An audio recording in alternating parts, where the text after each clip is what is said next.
Welcome to Corporate Warrior, the podcast that brings you the best advice on how to improve your health, optimize performance, and maximize productivity. With your host, Lawrence Neal.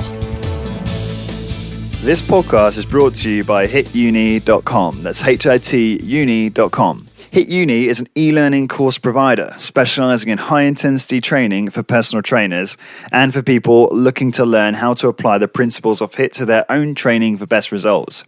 It comes highly recommended by Body by Science author Dr. Doug McGuff, Discover Strength CEO Luke Carlson, MedX Precision Fitness owner Blair Wilson, HIT expert Drew Bay, and the founder of Living La Vida Low Carb, Jimmy Moore. It was founded by author and high-intensity training master personal trainer Simon Shawcross. Simon has 15 years experience and has supervised over 15,000 workouts.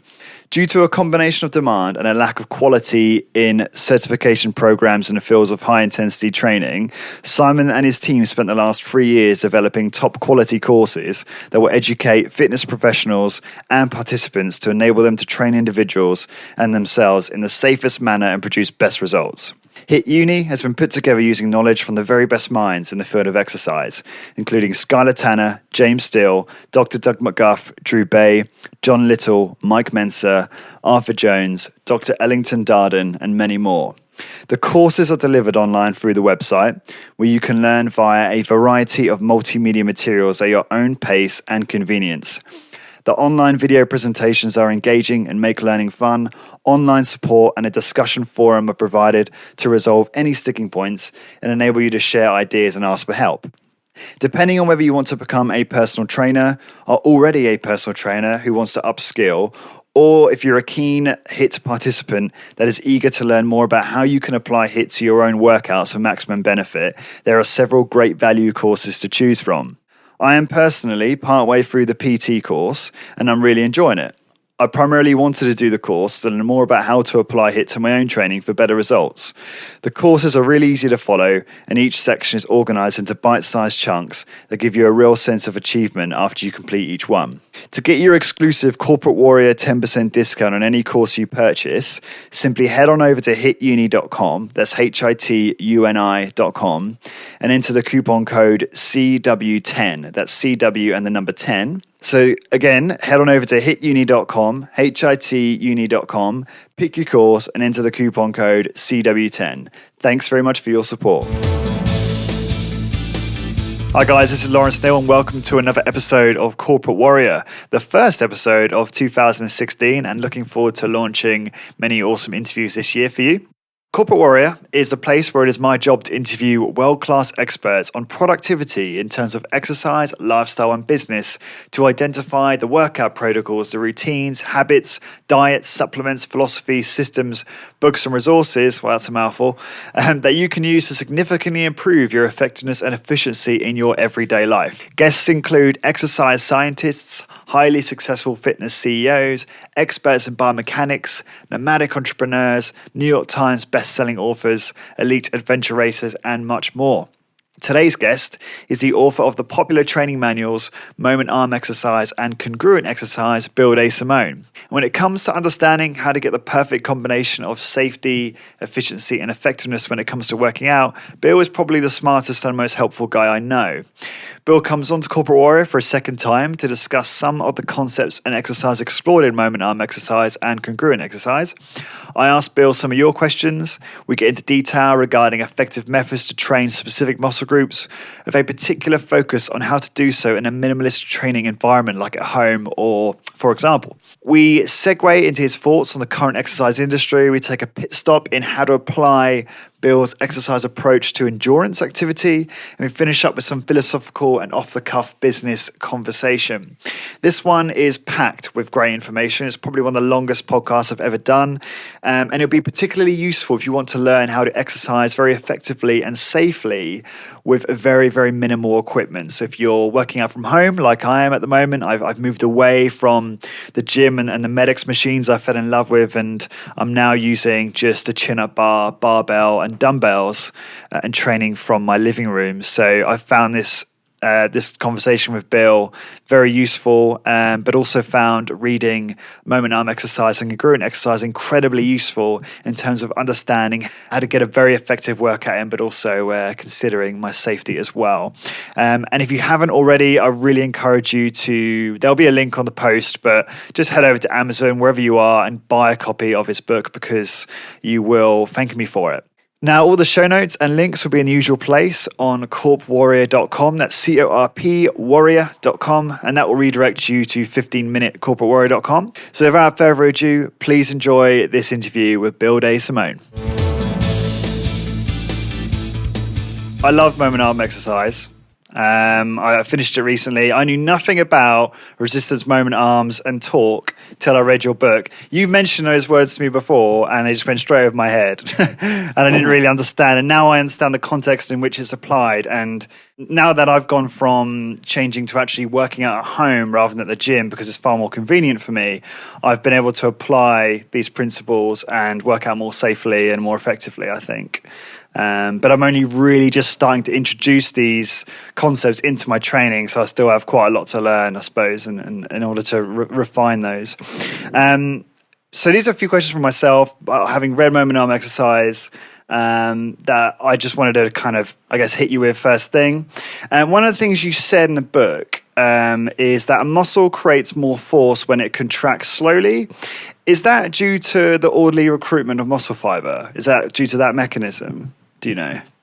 Well, I took that particular concept from an NSCA textbook in their biomechanics section that showed joint angle on one axis and muscle torque on the other axis, and then plotted the graphs for different speeds of contraction. So the slowest speed of contraction generated the most muscle torque, and progressively lower the faster the contraction went. And then I was able to confirm that in other physiology and biomechanics texts. Okay. Now, the best that I understand it, in order for more cross bridges to form, takes longer time. So in other words, muscle contraction comes via sliding filament, the sliding filament model, and it just takes time for those cross bridges to form. So if you have a heavy weight, for instance, that you're trying to overcome, it takes you longer to recruit enough cross-bridging to move the heavy weight. Or if you're pushing against an isokinetic machine, for instance, the slower speed allows the more cross-bridges to form. However, having said all that, that's really a better question for Fisher or Steele, because once I got the piece I needed to apply it practically, I didn't look into it any deeper. Okay. I understand that. Now, because it was interesting to me, because obviously, I guess I've learned that people often use momentum to cheat in weight training. They will use momentum and speed to try and lift a heavy weight, which is not that efficacious because you're not really stimulating the muscle as much as if you were to move more slowly through the movement, if I'm right in assuming that. Well, so here's the thing. Part of why I was receptive to that physiological fact was the old Nautilus line about what you just said, what you just described, about not using momentum to throw the weight. But one of the things I tried to describe in moment arm exercises, you're really talking about two sides of the same coin. They're different sides of the coin. One is the resistance side and one is the muscle side. So if you heave a weight and use momentum to move the weight, that's almost irrelevant to the force that the muscle can generate, because it's the weight that's getting carried away, not your muscle. Right? So that was always kind of that distinction was never really made in the early Nautilus literature or the super slow technical manual, but it's really two different aspects of the same process. So heaving and dropping the weight is a different phenomenon than recruiting more generating more force by moving slower. If that's clear. No, it is. It is. It's almost like it has a different objective in a way. Not that people realize that. Okay, cool. Well, that's because when people are working out, they confuse, and this isn't an original thought, but they confuse hitting a number of weights or moving a certain weight with the point of the exercise. Yeah. And I think a lot of people with the HIT influence have come around that the point of the exercise is the muscle work, not what the weight is doing, what the muscle is doing.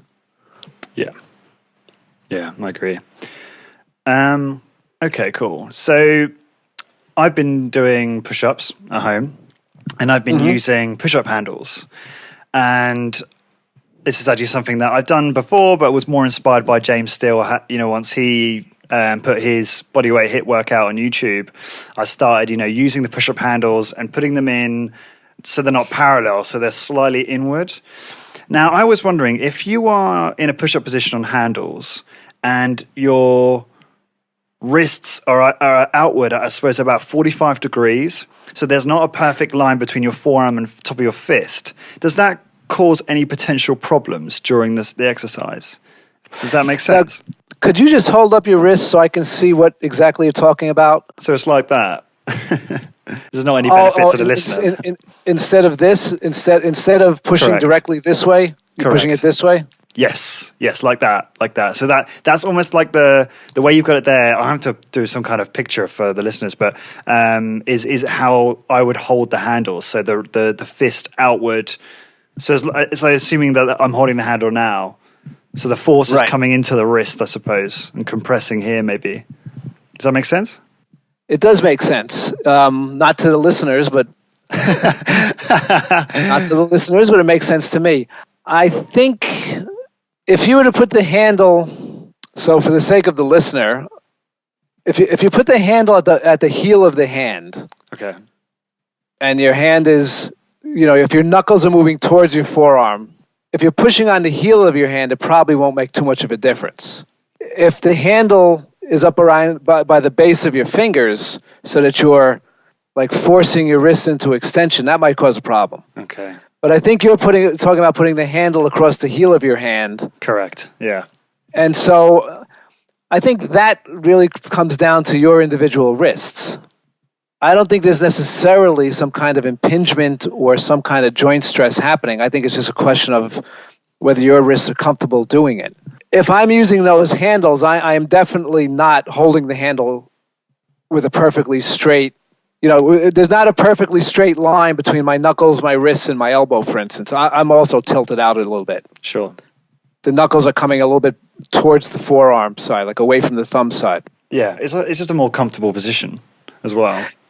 Well, and so at very least, it's that, right? If you're putting yourself...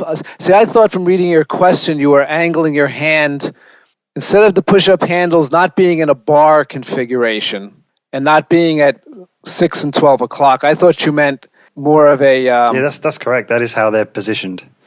That's fine. Yeah. I thought you meant the other way, like 2 o'clock and 10 o'clock. No, not at all. No. Okay. Yeah, 2 o'clock and 10 o'clock would that would be quite an individual variation if that worked for you. Yeah, no, it's just weird because superficially it made more sense to me that I perhaps should have a straight wrist and have a straight line going down from my knuckles to my elbow. But just in practice, it feels quite different. And I don't think you can ignore your own observation. I mean, a lot of times, one unfortunate conclusion that came out of the early machines, whether it was Nautilus or early Cybex, was that the body moves in straight lines and in hard right angles. And that's not really the case at all. Like when you get into the biomechanics books and you see how the articulations of the joints are shaped, it's not all smooth cylinders at right angles to each other. There's a lot of irregular shapes that have various effects, but it basically means your body doesn't necessarily work in a perfectly straight line or a perfectly 90-degree angle. No, that's very interesting because... yeah, you can see that. I do recommend anyone listening to buy and read Moment Arm Exercises because you demonstrate it and illustrate it really well and know exactly what you're saying. Good stuff.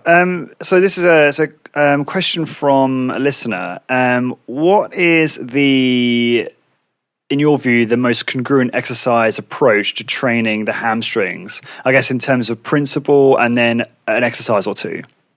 You know, as you gave me that question, I looked through and I realized I did omit hamstrings in the congruent exercise book. And I think my thinking at the time, since I was aiming this at I was attempting to reach a little broader audience, not necessarily a bodybuilding audience. And my thought at the time was that if you're leg pressing or doing a lunge or a split squat, a back extension, a deadlift, your hamstrings are already getting work, so that the leg curl is somewhat of an expendable exercise unless you specifically want to develop more prominent hamstrings.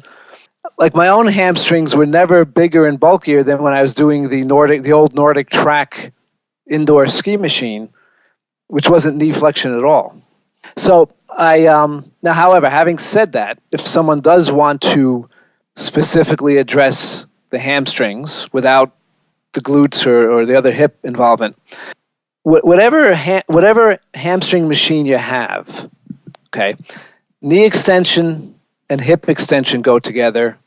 So straight at the hips and straight at the knee, and knee flexion and hip flexion go together. So if you were standing up, that's knee extension with hip extension. And if you were to lift your knee so that your knee and your hip are bent, that's knee flexion and hip flexion. So with that combination of movements, the hamstrings and the quads are best able to generate force. And it depends where the weight is resisting, that determines which is doing the work. Okay? So 1980 or so, gyms had a lot of flat bench hamstring curls.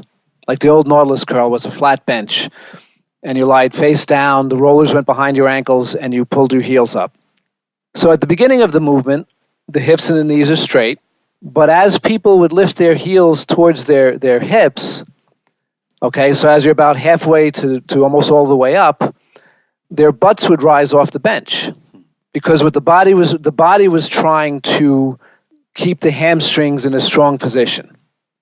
So the body was trying to affect the knee flexion with the hip flexion. Okay. Now, on the flat bench, what was happening, though, is people's lower backs their curve was getting excessive. So if the normal lower back curve was towards the belly, as their hips came up, that curve got exaggerated and people started feeling their lower backs. So well-meaning trainers at the time would then push down onto people's butts to keep their butt down, to keep their back from arching too much. The problem was, as your heels got about halfway up, your hamstrings went into the weak position known as active insufficiency, and you would have to stop the movement. Well short of, and you just knew it wasn't as hard as you could work the hamstrings. Like, you knew the hamstrings weren't working anymore, but it was a mechanical obstacle. It was like an internal obstacle. It wasn't because they were too fatigued or because they were high effort. So not long after the flat bench, the leg curls started having a hump in them, which built hip flexion into the machine. And so as people curled the roller towards their hips didn't have to rise. They were already bent. The complication there was, at the bottom of the movement, the person's hips would be flexed because the bench was flexed.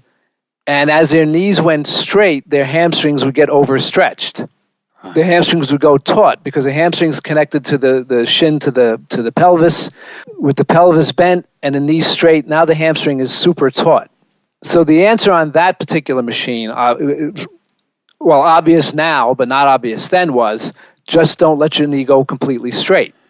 Stop a little bit short on the negative, stop a little bit short of fully locking the knee, and you keep the hamstring from going like super taut and uncomfortable. So the next machine to come along was the seated leg curl. Okay, so now you're seated, and so your hips are in flexion, and you had the same problem. If your knees went straight, your hamstring would go taut, and now it pulls on your pelvis, which pulls on your lower back. Right. So if you're using a seated leg curl, you just stop a little short of fully extended knees. And I realize that's kind of a rambling answer. So the answer is there is no good manufactured solution. Any of those three are fine. You just have to work around the end positions. So if you're on a humped leg curl or a seated leg curl, don't let the machine force your knee into a fully locked out position, because that's going to overstretch your hamstrings to a negative degree. You're never going to get stronger in that position. Right. And now that I think about it, that's probably why I didn't include it in the congruent exercise book, because each of those designs has needs a major workaround. So you had it in a moment arm exercise. You had the hamstring exercises in there. I did. I explained this in moment arm exercise. Yeah, just not incongruent, I suppose. Yeah. I didn't incongruent. Now, if someone is at home training and wants to do something specific for the hamstrings, I generally like to use a Swiss ball, which I know is like a curse to high intensity guys. But what you do is you're lying on your back on the floor. The ball is under your heels with your knees straight. And now you push down on your heels so your hips come off the floor. And keep pushing down on your heels as you bend your knees and drag the ball towards you. Now, what you'll find is you can't really progress in the classic way. Like, you can't do 12 repetitions and add 5% because there's nothing to add. Yeah. But the first few times you do it, you're going to find the ball is wobbling a lot because you're going to be pulling harder with one side than the other.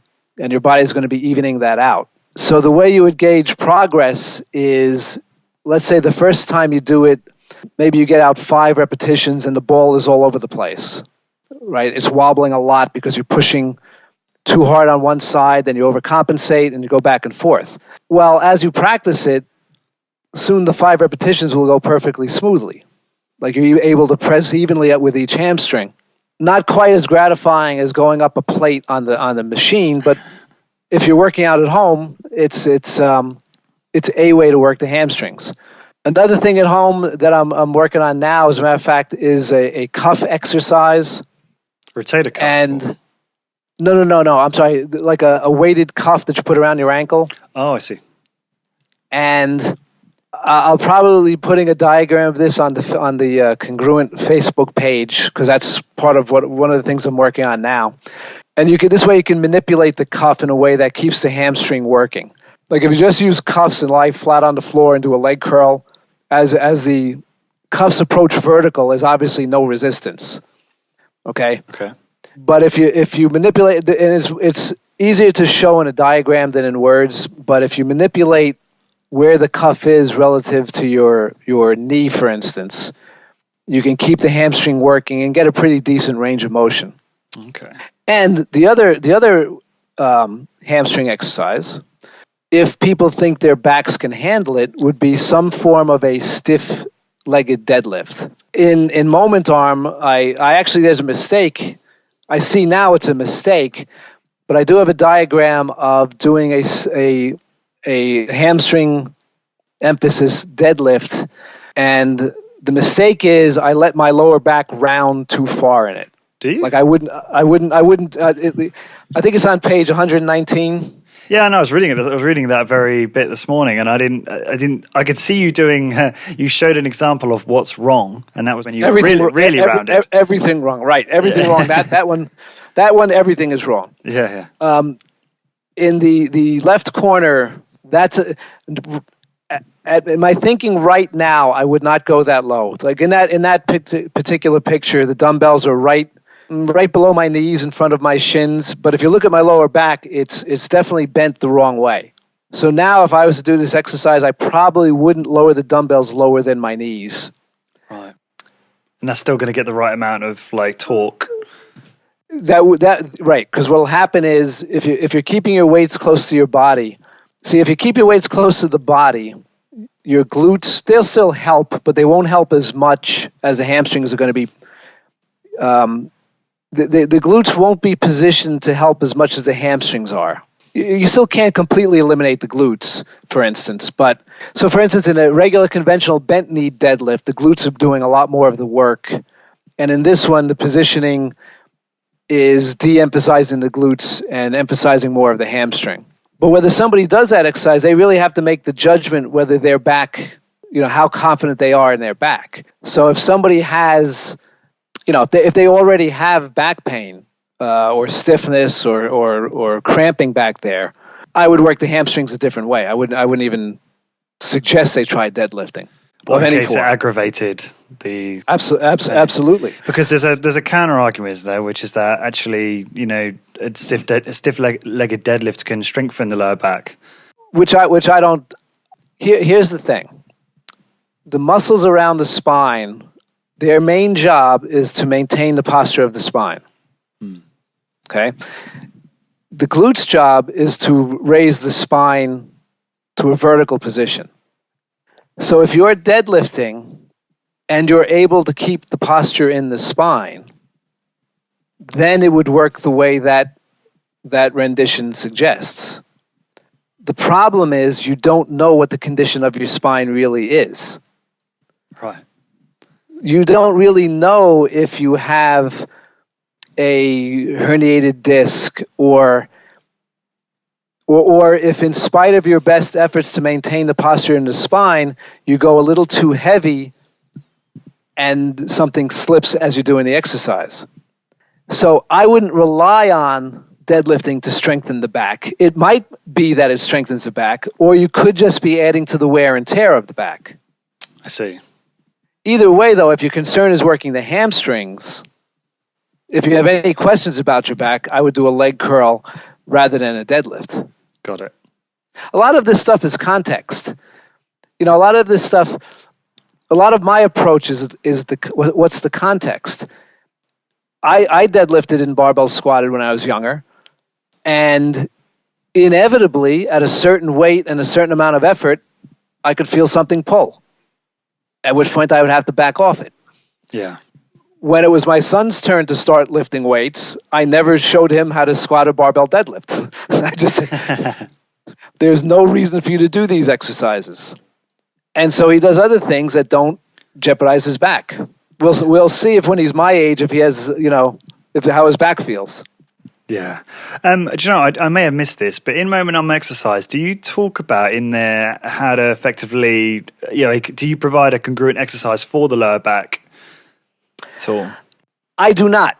And the reason why is at the time, the biomechanics of the back was too far over my head. The biomechanics of the other joints I thought was a lot more straightforward. That's why in congruent exercise I spend a lot more time on it. Like in that first chapter, I spend a lot more time on the anatomy of the back and how it works. But at the time of the moment arm exercise, I didn't have as good a handle on it as I later developed. Right. But I guess it's getting a lot of like Doug told me ages ago about how closely connected all of the muscles are, that the lower back is getting a good secondary workout from a lot, it's being used in a lot of these other movements anyway. Well, but again, because all the muscles, if you think back to that sketch in the beginning of congruent exercise where I rough out all the muscle attachments, their job is to hold the spine steady. So if you're doing an exercise, let's say you're doing the split squat or even a barbell curl, if you're holding your spine steady, they are functionally being worked the way they're supposed to. The problem with the squat, the deadlift, the bent over row is that the exercise itself encourages you to slip out of that safe posture. But you may not, you may get lucky, but it only takes one bad move and you're laid up. That's a good point. Just going back to what you were talking about with regard to the deadlift, which you demonstrate with the dumbbells in moment arm exercise. I sometimes do that, and I do it with a barbell. Is there any reason why you don't demonstrate it with a barbell? Is there any inherent problems with that at all? Or reasons why I don't think so. I think I was just better able to manipulate the dumbbells in the positions I wanted to show. So, for instance, a barbell you tend to pick up off the floor, whereas the dumbbells I could better I could better manipulate the starting position of the dumbbells. So, for instance, you could put dumbbells on a bench and do your deadlift right from there. Whereas if you use a bar, generally the bar is on the floor, and you have to get, depending on the length of their legs, they may have to bend over pretty far into that vulnerable position just to get the bar started. So inherently, I don't think there's anything wrong with it. Yeah. If you can keep your back posture using a barbell, like maybe you set the barbell on a rack that's about knee level. Yeah. To start the exercise. What about if you you pick the bar up as if you're doing a traditional deadlift to start, then and then you adjust into a stiff-legged deadlift position? Yes, that would be safe, right? Yeah. Yeah, as long as you're not using a conventional deadlift weight and going into the stiff-legged deadlift. Of course, no. But right, there's a lot of workarounds to the things I'm describing. Yeah. Richard Winnett had sent me an email, and he said, "Bill, I know you don't like the barbell squat and deadlift, but I like these exercises, and I wear a belt, and I use a rack, and I don't go too heavy, and I don't push too hard into failure. I'm very conscious of my posture." Okay, well, that was the point. Like the point of this stuff wasn't to be the exercise police and say never do that exercise, only do these exercises.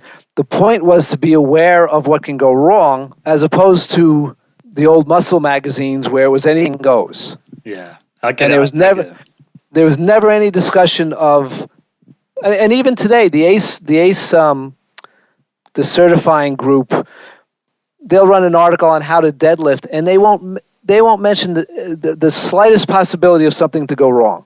Yeah. It'll all be technique, how to lift it, but it never say, oh, and be sure not to round your back against this. Be sure not to push too hard. So again, the point of these manuals wasn't never do these exercises. The point was these are the concerns. Work around them or skip the exercise to work those muscles a different way. Yeah. No, I hear what you're saying. It's not black or white, and I know what you don't want to be associated with. Trying to force people down a certain route. You're just trying to inform people so that they can then create the exercise routines that serve them in the best way. Exactly right. Yes, right. Okay, so the French press.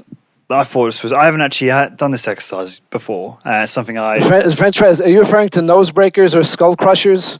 The nose breaker is the one where your forearms are at 90 degrees in front of your face. You're lying on your back and doing a triceps extension. Correct. So I haven't done this exercise yet. I want to introduce it as part of my routine because I just a congruency in terms of working the triceps, which you describe in more detail in a book. I don't have a bench at home, so I was wondering, can you do a French press on just a flat surface, just lying on the floor? Is it the same? Absolutely. Oh, absolutely. Good. Yeah. Okay. Yeah, absolutely. And the thing to do is if you're going to use. Now, I think my preferred way of doing it was with dumbbells. Yeah, and it was. That was in moment arm exercise. Yes. Yeah. Okay. You mentioned a Z-bar, but yeah, sorry, go on. An easy curl bar, right? That's it, yeah. Either of those, try to start them from the bottom. In other words, when I got started, 50 years ago, whatever it was, 45 years ago, you would lie down on the bench and you would start with the easy curl bar over your face, straight arms, and then let your elbows bend. Hence the name skull crushers or nose breakers, because a weight that you could handle with your elbows straight over your head, working through zero moment arm, as you bend your elbows, that moment arm gets greater and that same weight gets a lot heavier. Right. Again, hence the name nose breakers and skull crushers. However, if you start at the bottom, if you start from the elbows bent position, you know right away if the weight's too heavy. So, and again, if you use the dumbbells, then you're going to miss your face. But it's just safer to start at the bottom where the moment arm is greatest, because if you can't handle it there, if you can handle it there, then you're fine the rest of the movement. Yeah. If you start an exercise at lockout, it's very deceptive because it rapidly gets heavier. Yeah. No, that's a good point, and I'm looking forward to giving that one a go. Do you know, there's something I've been thinking about whilst we've been talking is where I'm looking. What I'm looking to do is perhaps start looking at maybe a split routine twice a week, where I'm really focusing on individual muscles. So using the exercises that you lay out, the congruent exercises for this particular muscle group, so that I can get, I guess, the most out of that particular muscle, versus, let's say, a push-up where it's more compound and more muscle involvement, and maybe certain muscles aren't stimulated as much. Now, my question to you is, do you believe that you get better results, maybe let's just look at hypertrophy, by doing more of these sort of more isolated single joint, and correct me if I'm getting terminology wrong here, but congruent exercises over and above, the bigger exercises there? Because some people say that, by doing things like pull-ups and bench presses, there's a hormonal effect and you get better results in that sense. But I just wondered what your thoughts were on comparing the two approaches to exercise, and whether there is any different result at all. Well, first of all, you won't know unless you try. It could be that you've gotten what you're going to get from, bench presses and pull-ups, but it is the hormonal stuff aside, which I'm not entirely convinced of. Okay. But, or I'm not entirely, it might be true, but it might not make a difference. In other words, for instance, a teenager going through puberty has this immense hormonal storm. Yeah. And if you're lifting weights through that, you get a lot more than if you're 35 years old and you start lifting weights. That's a really pronounced effect. That's a really pronounced hormonal difference. Mm-hmm. Entering and going through puberty versus a 35 or 40-year-old guy who starts lifting weights. The pronounced effect between doing a chin-up and doing a curl from hormones, I'm not convinced is quite that. It might be a theoretical difference. I'm not quite convinced on a daily basis it makes that much of a difference. However, there is, in the biomechanics textbooks, there is this concept that the biggest muscle in a chain takes the brunt of the work. So, for instance, if you're doing a chin-up, the brunt of the work is going to be done by the latissimus, by the lats, mm-hmm. because since they're the biggest muscle in the chain, it's not going to be as much of a depletion energy-wise as if you were trying to do it all with your biceps, for instance. Mm-hmm. So what happens is the body kind of shifts the work to the biggest muscle in the chain. Well, if you're doing all sorts of rows and pull downs and you think you want to see if you can get your biceps bigger, then you should give the muscles that make the biceps the biggest muscle in the chain a try. Absolutely. So if you're doing a curl, now there are other muscles involved in a curl, right? There's brachialis, brachioradialis. There's, your back is stabilizing. There are muscles involved in the curl, but the biggest muscle involved in flexing the elbow is the biceps. It's not the lats and it's not the delts.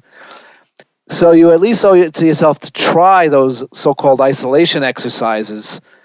They really don't isolate, but it's more emphasis. Got it. Right. Better way of explaining it.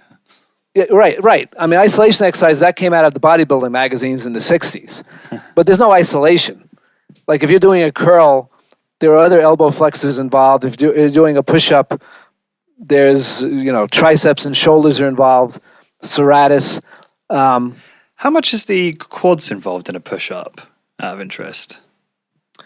Well, they're stable. The quads are helping to stabilize the body. Right. Which again, I know a lot of HIT people scoff at, but it's real. If you're doing a push-up and your body sags, it's because your quads and your trunk aren't stabilizing the rest of your body. So while it's not helping the pectoral work at all, it is performing a function, right? Like I think I point out in Congruent that the role of stabilizing is to give the bigger muscles a stable platform to push from or to pull. Mm-hmm. The line is, if you're throwing a football or, kicking a soccer ball, you wouldn't want to do it on a raft, right? Because it's not stable. So the same thing, if you're doing a bench press or a push-up, you want the platform of your body to be stable while the big muscles are doing the work. And stabilization has gotten a bad rap, and core stability has gotten, overblown and misused, but there is something there to it. Yeah, I agree. So have you found for you personally that using those exercises that emphasize specific muscles, as you put it, has been more effective for you than, I guess, focusing on like big compound movements? Absolutely. Interesting. And here's how I know from me. As I mentioned in these books, I ruptured a biceps and triceps on the right side. Once they healed, I could still do my compound movements, chin-ups, pull-downs, rows, etc., and really not miss anything. But I'm not able to curl or do triceps work as heavy or as hard. And there's a clear difference in the size of my arms now than, say, 20 years ago when I was able to do those things. So back in September, I was doing an obstacle course and I banged up a shoulder. And at my age, even banging yourself up takes forever. It lingers forever. Really? And so some of the upper body stuff specific to shoulders and the arms, I was avoiding just to avoid aggravating the banged up shoulder. And I'm pretty sure there's a difference. So it really just becomes a question of priority. It's not a tremendous priority right now to try to get 20-inch arms, right?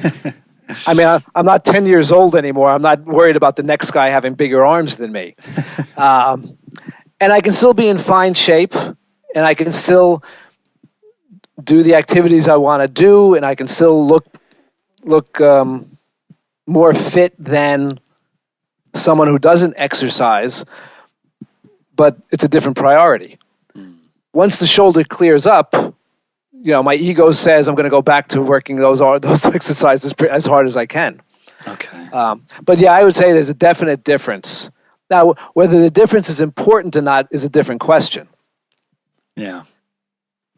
Right? So if getting back to the hamstrings, right? When I was doing the Nordic track, my hamstrings were, almost overdeveloped. And now I haven't done a Nordic track in years. My hamstrings are clearly less developed, but not to the point where they... I'm not familiar with the Nordic track. What is it? How does that work?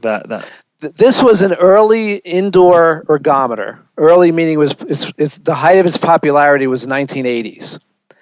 And you had a pad about waist high, and you were on two skis that went against the flywheel.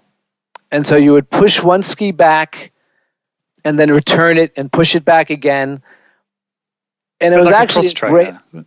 Yes, but it wasn't mechanical. Right. You provided it had a flywheel, and you provided all the work. Okay. And it had an odometer and a speedometer and an odometer and an arm device, but it was all very simple. It wasn't mechanized at all. It still is offered, but it's not nearly as prominent as it had been in the 80s. Okay. But again, my point is, so my hamstrings are a little less developed than they are then, but so what?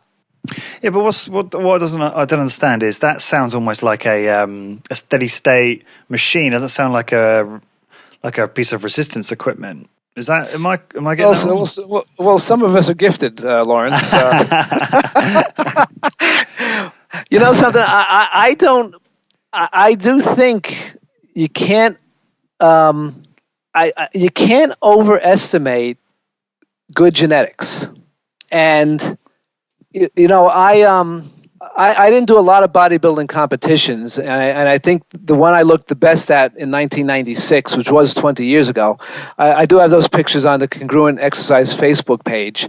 But I did the same exercises just about every other HIT guy does. I did not do anything. There was no secret. I didn't even train to failure when I was doing this contest because I was doing so much cardio to whatever, burn fat, burn calories, Sure. create a hormonal change, whatever I was doing with it. I did lose weight. I was very trim and lean. But there was nothing different about the curls I was doing than the curls somebody else was doing that it just didn't show up as well on. So if you have somebody like that, they may not have to do, it just takes differently on different people. Yeah. So you look at bicycle riders, some of these guys have huge quads and calves. It's not resistance training. No, no, not at all.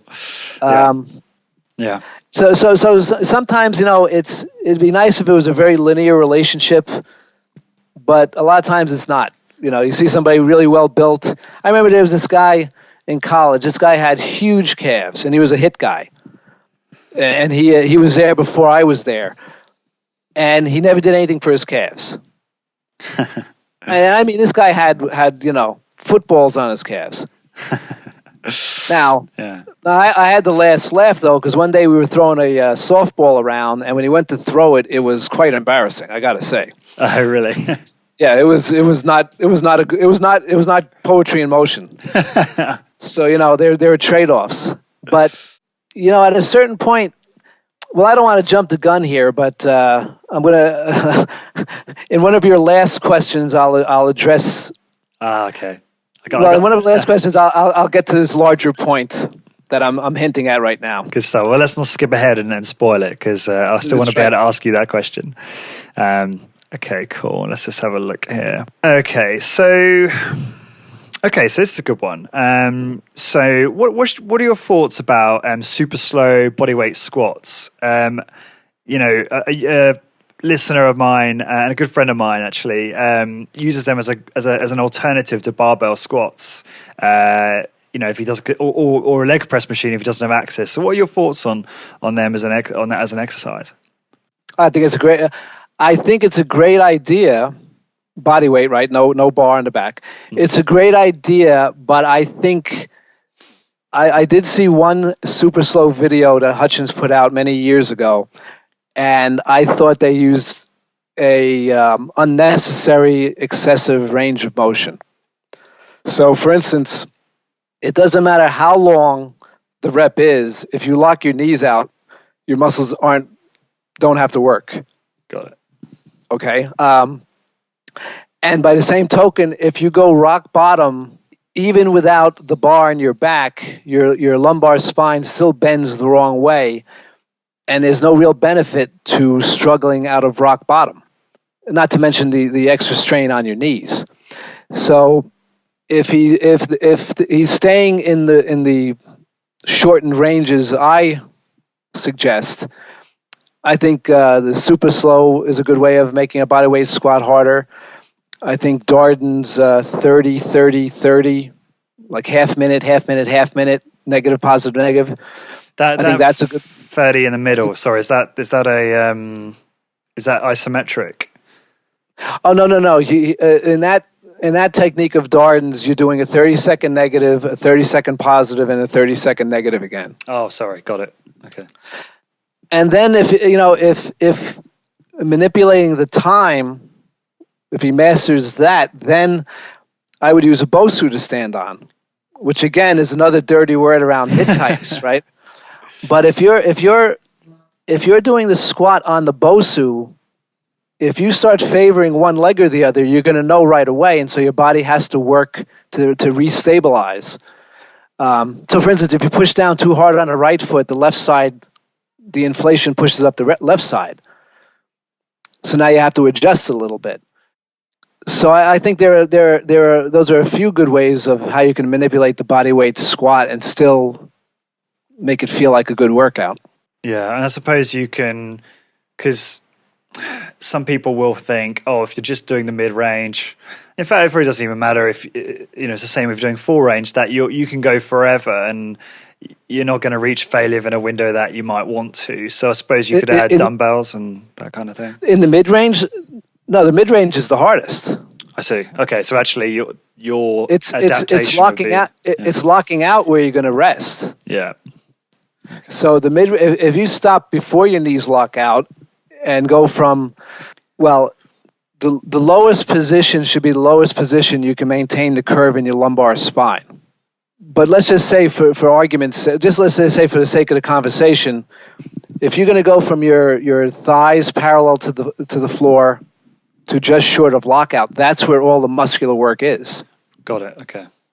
Locking your knees out, it puts you in zero moment arm. You don't have to do any work. You can stand there forever. Good answer. Okay. So, this is quite a broad question, but I guess if you could answer this in kind of a high level way, that'd be useful. What might a great congruent full body workout or split routine look like if you just had access to a chin up bar, barbell, dumbbells, and some space? Well, I think I put that in the back chapter of congruent exercise. I tend to lean towards Darden's stuff as a model. Mm-hmm. So, a whole body routine, minimal sets, as close to failure as you can do them safely. So, for instance, in the back of congruent exercise, I'm suggesting the push-up, one-arm row, the incline side raise, the reverse lunge, the curl, the triceps push-up, the trunk extension, and the twisting crunch, which, Darden used to put all his leg exercises first, then torso, then arms. I like to, I would rather either rotate the order so that the first so that a different exercise is first, just because you're better when you're fresh. If you always follow the same order, the back end of the workout either gets very drawn out while you recover, or the overall fatigue is what stops your performance, not the muscle fatigue. Just on that, how often would you change the order? Would you change it every workout or less frequent? I would change it a little less frequent, but I wouldn't necessarily stay with it for 6 weeks, for instance. Maybe like you could like, I don't think anything goes. You wouldn't want to change it all the time. But let's say the first time you do the exercise, you're kind of getting your working weights set, right? You want to know what weights are going to bring you to whatever 10 reps to failure or so. Okay. And then maybe you take a couple of workouts and you're fiddling with the time.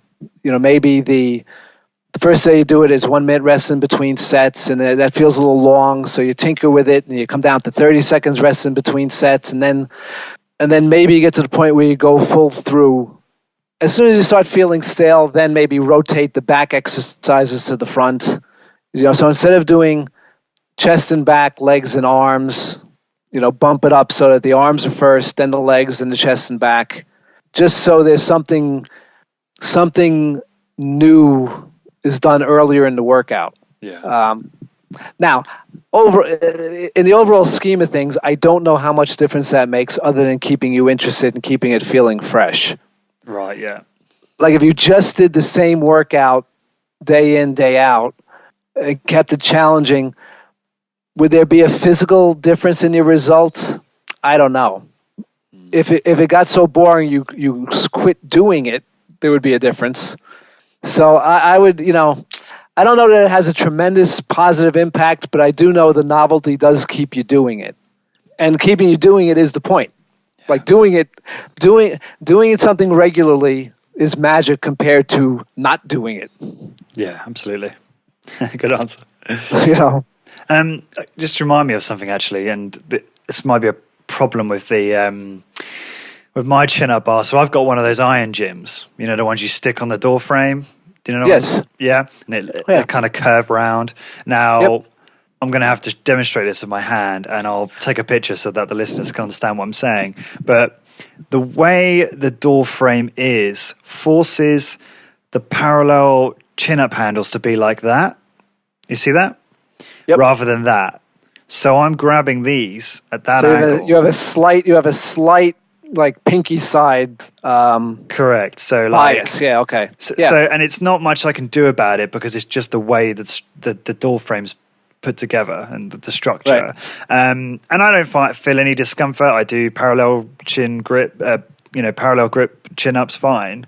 But I was wondering, is there any downside to that I'm not thinking about, or any potential problem? If there is, you'll feel it. Like okay. you'll know right away if there's a downside to it. Got it. Just like gravity might be. I don't know. Yeah, there's no issue. It might be a little awkward. Okay, but and if you start feeling something wrong in your wrist, that's probably where the problem is.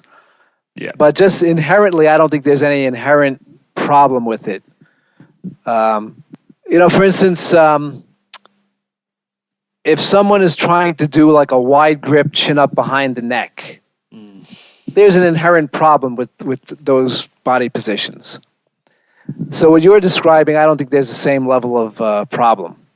If there is, you'll feel it, and then you'll just, you'll know that's the thing to cut out. Yeah. Is that now, if I remember rightly, the one of the key problems with the pulling up behind the neck, is that the impingement of some of the muscles in the shoulder girdle? Is that right? Well, if one problem would be if you can actually get in that position. Okay, so if you can horizontally abduct in external rotation as far as you can go. If you can get back that far, you are creating an impingement on the back of the shoulder. Right, okay. More likely, people can't quite get back that far, and when they pull down, they have to dip their head, which just becomes a complicated mess when it comes to the neck and the shoulder. So, the most obstacle-free or the cleanest way to do a pull down is in that sort of 3/4 plane that a parallel grip almost forces you into. Yeah, good stuff. Okay, so same question in terms of like how you would construct a very effective concurrent full body workout. But if you literally all you had was lots of space and 4 walls, or just you're in your house without any equipment whatsoever, I would buy a yoga DVD and throw in the towel. because yes, you can squat, you can do a lot of leg stuff. You could squat, you could lunge, you could split squat, push-ups as well. You could do push-ups. You can't really do much for lats or biceps. Very difficult. I mean, unless you can already do handstand push-ups, very difficult to do anything for the delts with just walls and a floor. That sounds like convict conditioning, right? What you would need if you're in solitary and how you're going to stay in shape. A lot of push-ups, I guess. Me personally, if I'm stuck with that as my option, I just break out the yoga DVD and do my approximation of a yoga routine. Right. Okay. Because at some point it just becomes very unwieldy, manipulating the reps, manipulating the time under load, contorting yourself into a position that the resistance is working against the muscle you want to work. That's at least smuggle some elastic bands into that sealed off room. How might you use those? What sort of exercises could you use for those? Well, with the bands, you have to get elastic is a depending on the movement. It's a so-so form of resistance because it only gets harder, right? So I like the bands for shoulder work because the change in the moment arm sort of offsets the increase in resistance from the band. So, for instance, in the rear deltoid motion in congruent exercise, where you're having the band in front of you, and now you horizontally abduct your arm to work the rear delt. While the band is getting longer and providing more resistance, the moment arm it's working through is shrinking, so it almost evens itself out. But for other things like curls, the bands aren't, they're a little bit awkward, or they're just not, if the band is, for something like curls, the band might be too light for 2/3 of the movement. So there used to be a company out called Health for Life, and they had the weightless workout book about 20 years ago. And they used the bands, and they would use pull downs off the top of a door frame, and they would kind of affect the chest fly by putting the band around doorknob height. And they would do some side raises by like stepping on one end of the band and doing one arm at a time. So if my option is an empty room and a band, I could make do. Good stuff. That's good advice, I think. Okay, right.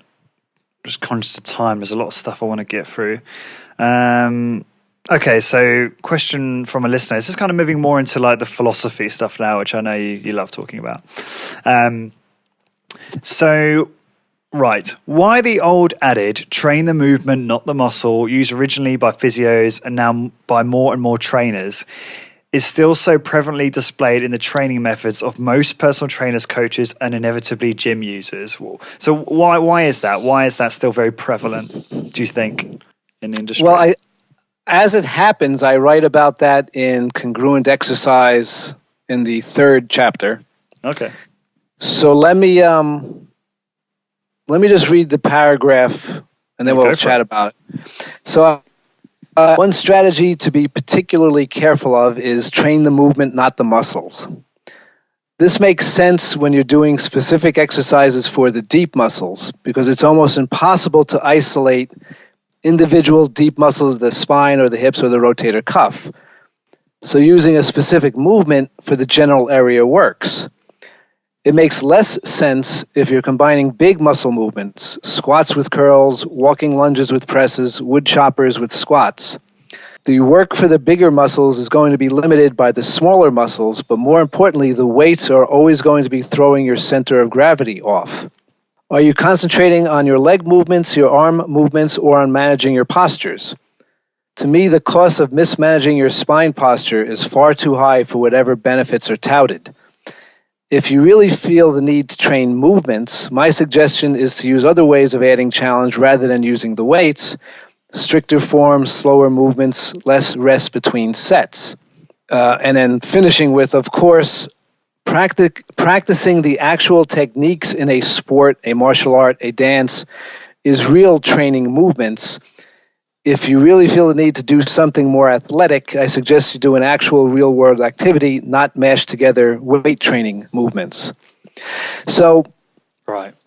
In other words, train the movements, not the muscles. They've taken it completely out of context. And the specific context was you can't isolate, for instance, a multifidus muscle or a transverse muscle in the spine. Or it's very tricky to isolate infraspinatus or subscapularis in the rotator cuff. So you do a general movement that taxes the general area or challenges the general area because that's how it's supposed to function, because you have no choice. But what's happened in the fitness world is they took that to, they completely took it out of context. And so you have people doing walking lunges while they're pressing or while they're curling, or they're doing a push-up on a kettlebell and then doing a row at the top of the push-up. And, and another objection I have to it is that if you have a weak muscle somewhere and you're doing an overall movement to get in shape, your body just skips over that weak muscle. It just shifts the work to surrounding muscles, which doesn't help the weak muscle. So for instance, if you're doing the, walking push-ups, the Spider-Man exercise on the floor, Well, if one of your rotator cuffs is weaker than the other one, your body isn't going to force the rotator cuff. There's so many other muscles that can approximate the movement. It's just going to not address it. As opposed to doing internal and external rotation, specific rotator cuff exercises where there's very little help. So I don't think it's a valid, I think it's an out of context approach or argument. The argument is out of context.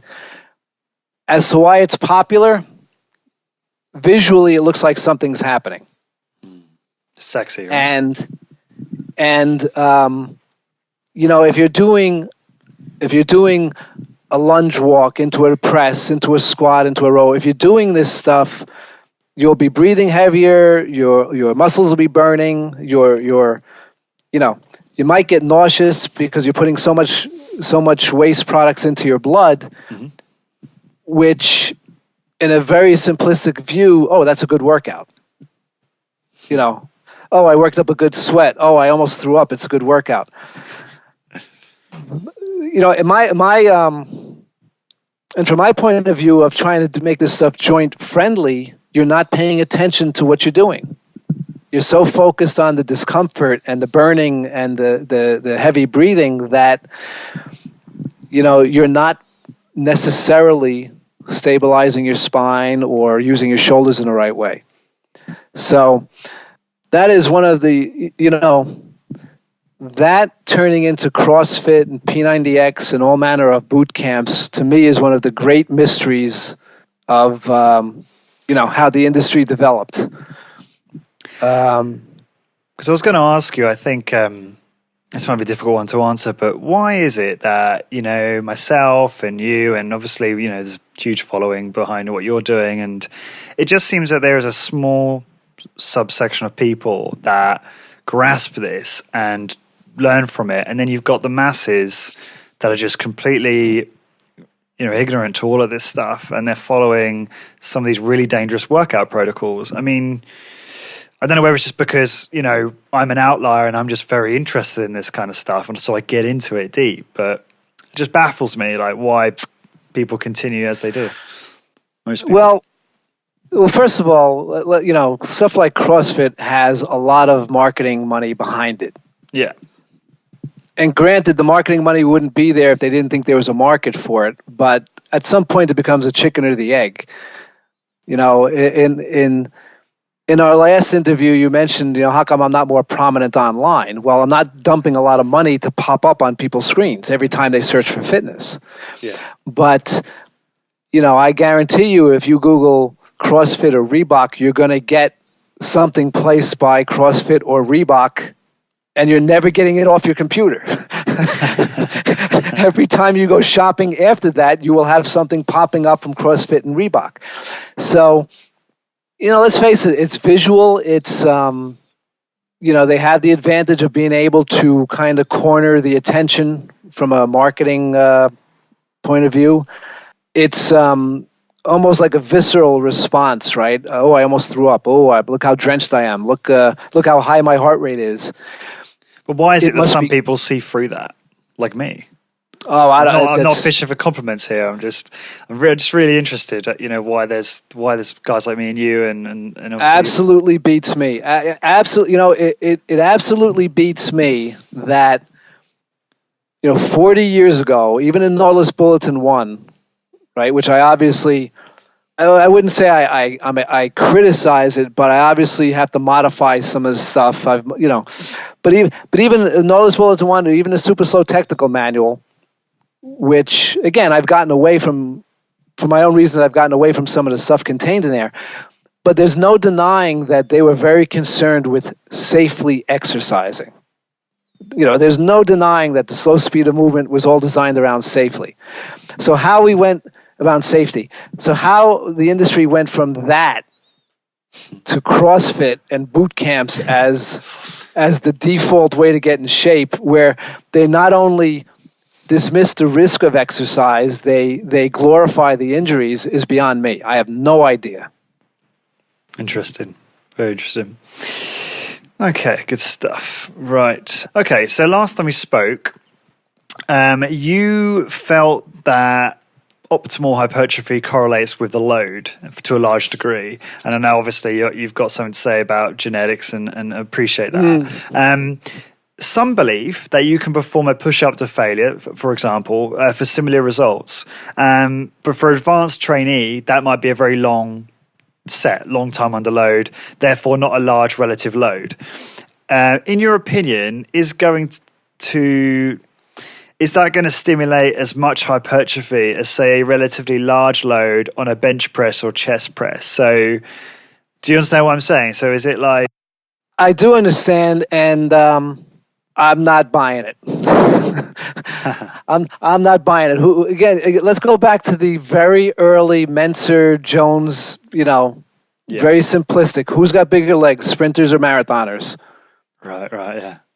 So I'm not saying there may be a bodybuilder who's only doing long duration push-ups and has, huge pecs and delts and triceps, but there's other things in play.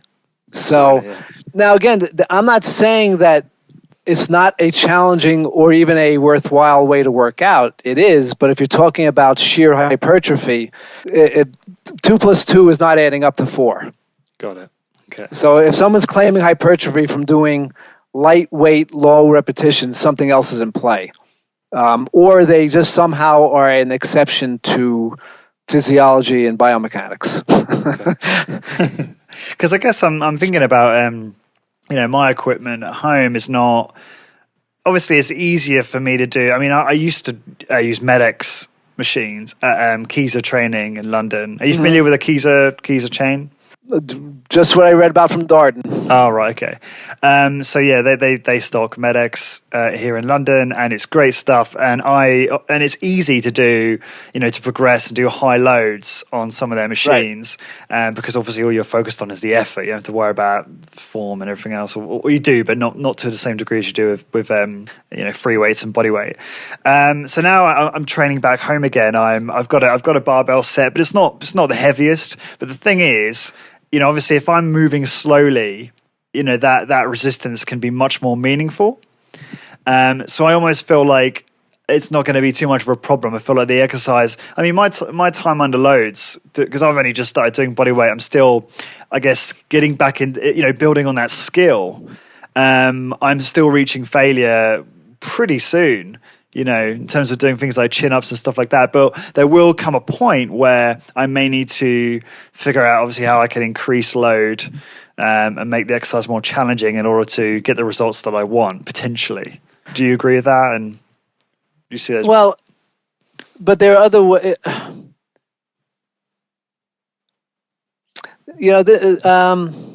difficult one to answer. I'm being incredibly vague.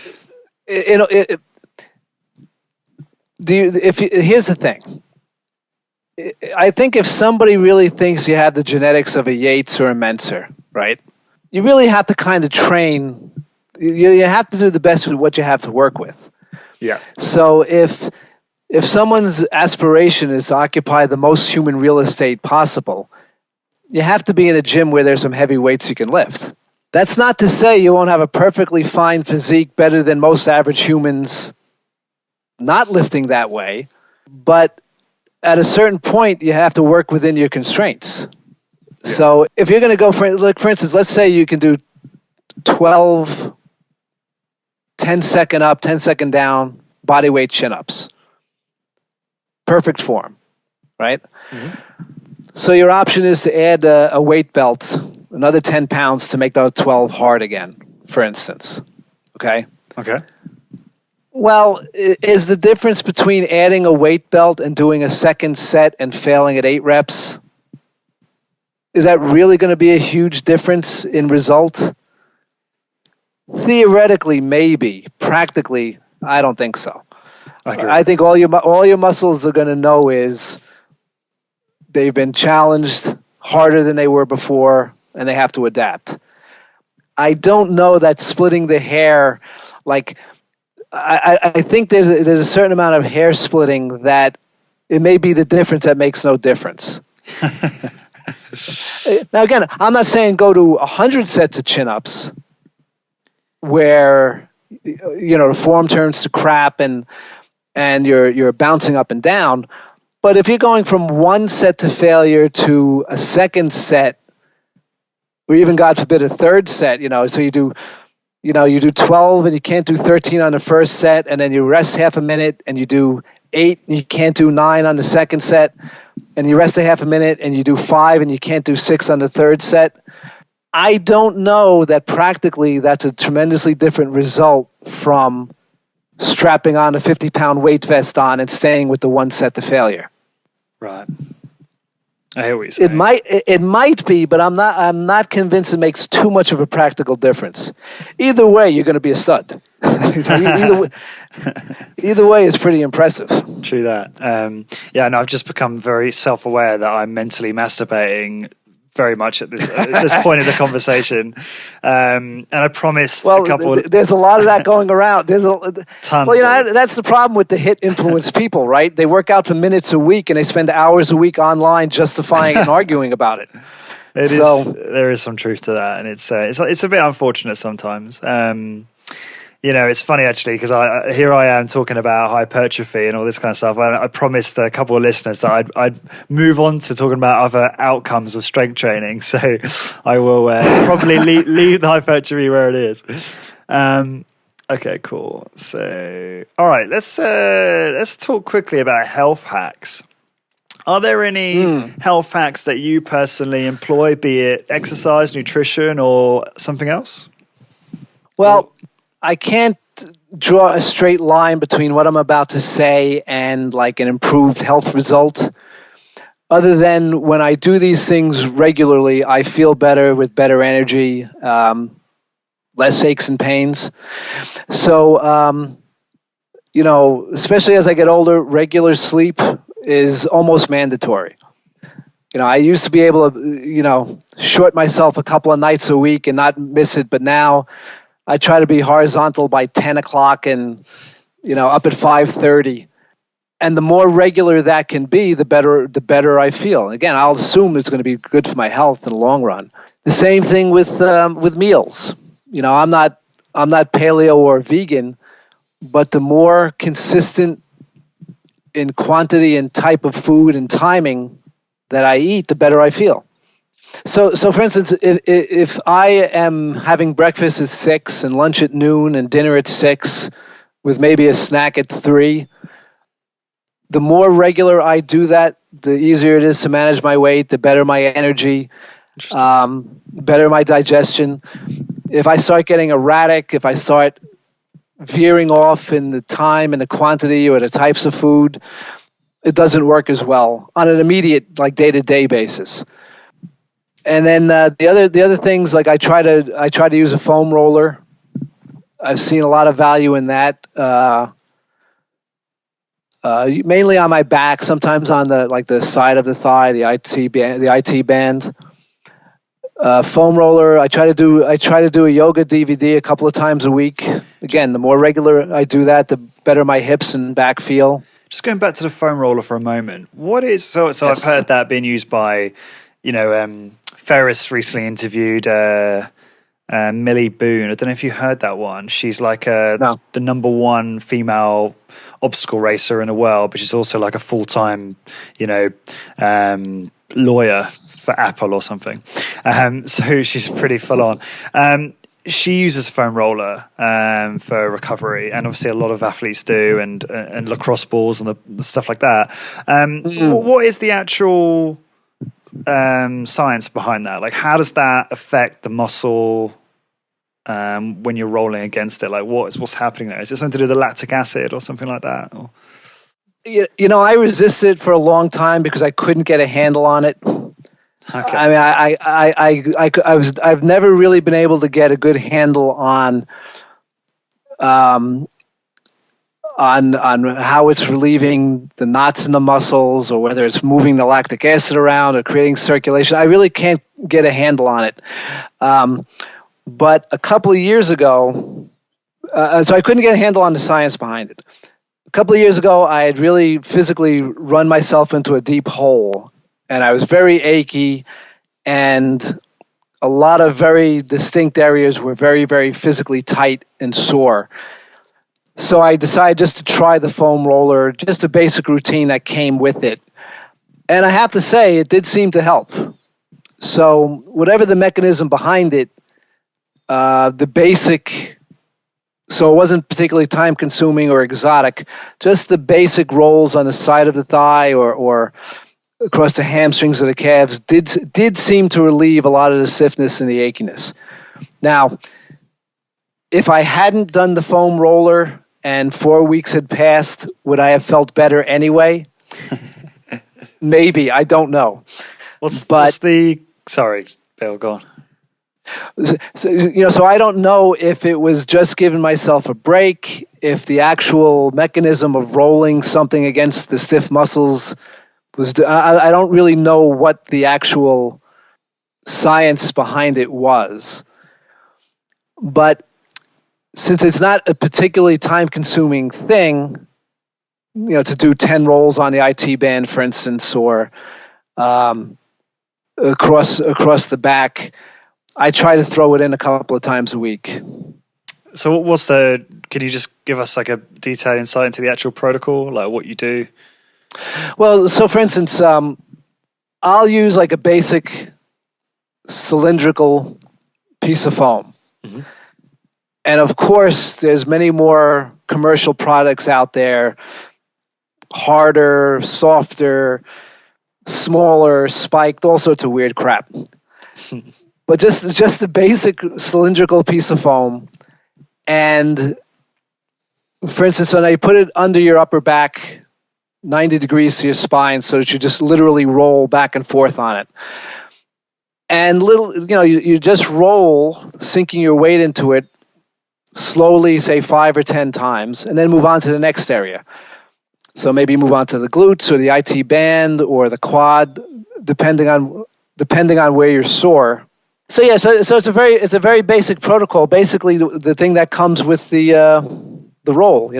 Yeah. I'm willing to try something if it's not terribly time-consuming or if it's not terribly time-consuming or elaborate. I'm willing to try the basics of a lot of these things. There you are.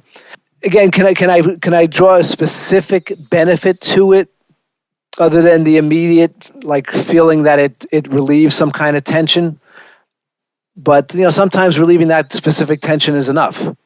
Okay, cool. So do you when do you do it? Like post workout or in the first thing in the morning? Like when do you normally do it in the day? Is it the same time? Post workout is always a good time for me to do stuff because you're already warmed up, you're already moving around. You don't have to separately warm up to do something, and it's right there with the rest of my exercise gear. So that's if I can group similar activities together, it's much more likely to get done. Yeah. Yeah, much more efficient.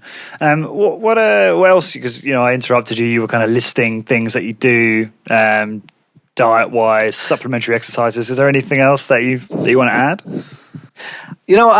I've used a progressive relaxation. It used to be a tape, now it's a CD, for many years, which is a form of meditation. And I happen to find it very invigorating, almost more relaxing than actual sleep. Wow. And that's something I did get from probably like a Frank Zane article or one of those mind and body bodybuilding things from 30 years ago. Yeah. But and now online, there's the various podcasts. I don't know about in the UK, but meditation periodically becomes fashionable here. And I have a tough time with some of the meditations. If it's just like some of the yoga videos, sometimes it gets a little too spacey for me, and I just okay, I can't do this. But the progressive relaxation, where you're tensing a muscle and then relaxing it and moving on to the next muscle, like I said, that's just a holdover from the old Muscle Magazine days that for some reason puts me in a very deep sleep. So I'm going to assume it's good for me. I have no idea. At the end of the tape, he may be brainwashing me into doing something, but like I said, the sheer relaxation. Like I said, sometimes I come out of it and it's even more invigorating than actually sleeping, for instance. That's very interesting. I had a go at Take 10, Headspace, Take 10 for meditation. I've tried quite a few different meditation rituals. So you understand what I was, yeah. Yeah. But I got to be honest with you. I've this year, as part of my kind of New Year's resolutions, I decided to stop doing meditation because it just hasn't. I don't think it's really been that. I don't think it's had that much of a profound effect on my life. What I do is I do the journal. So I sit down every morning and I write a page, normally an A5 page of what my thoughts are, my feelings, and what my goals are. I tend to do that, and that is quite meditative. I mean, there are many practices that force you to, like exercise, for instance, where that's kind of meditative, where you're focused on that one single task and you're not thinking about anything else.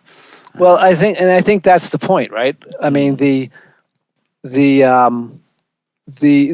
don't necessarily think the name of what you're doing is what matters. It's just the fact that you're taking the time out to gather your own thoughts.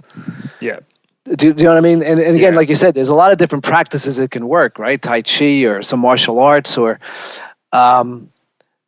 but I think it's just addressing that aspect of your life, whether you call it spiritual or meditation.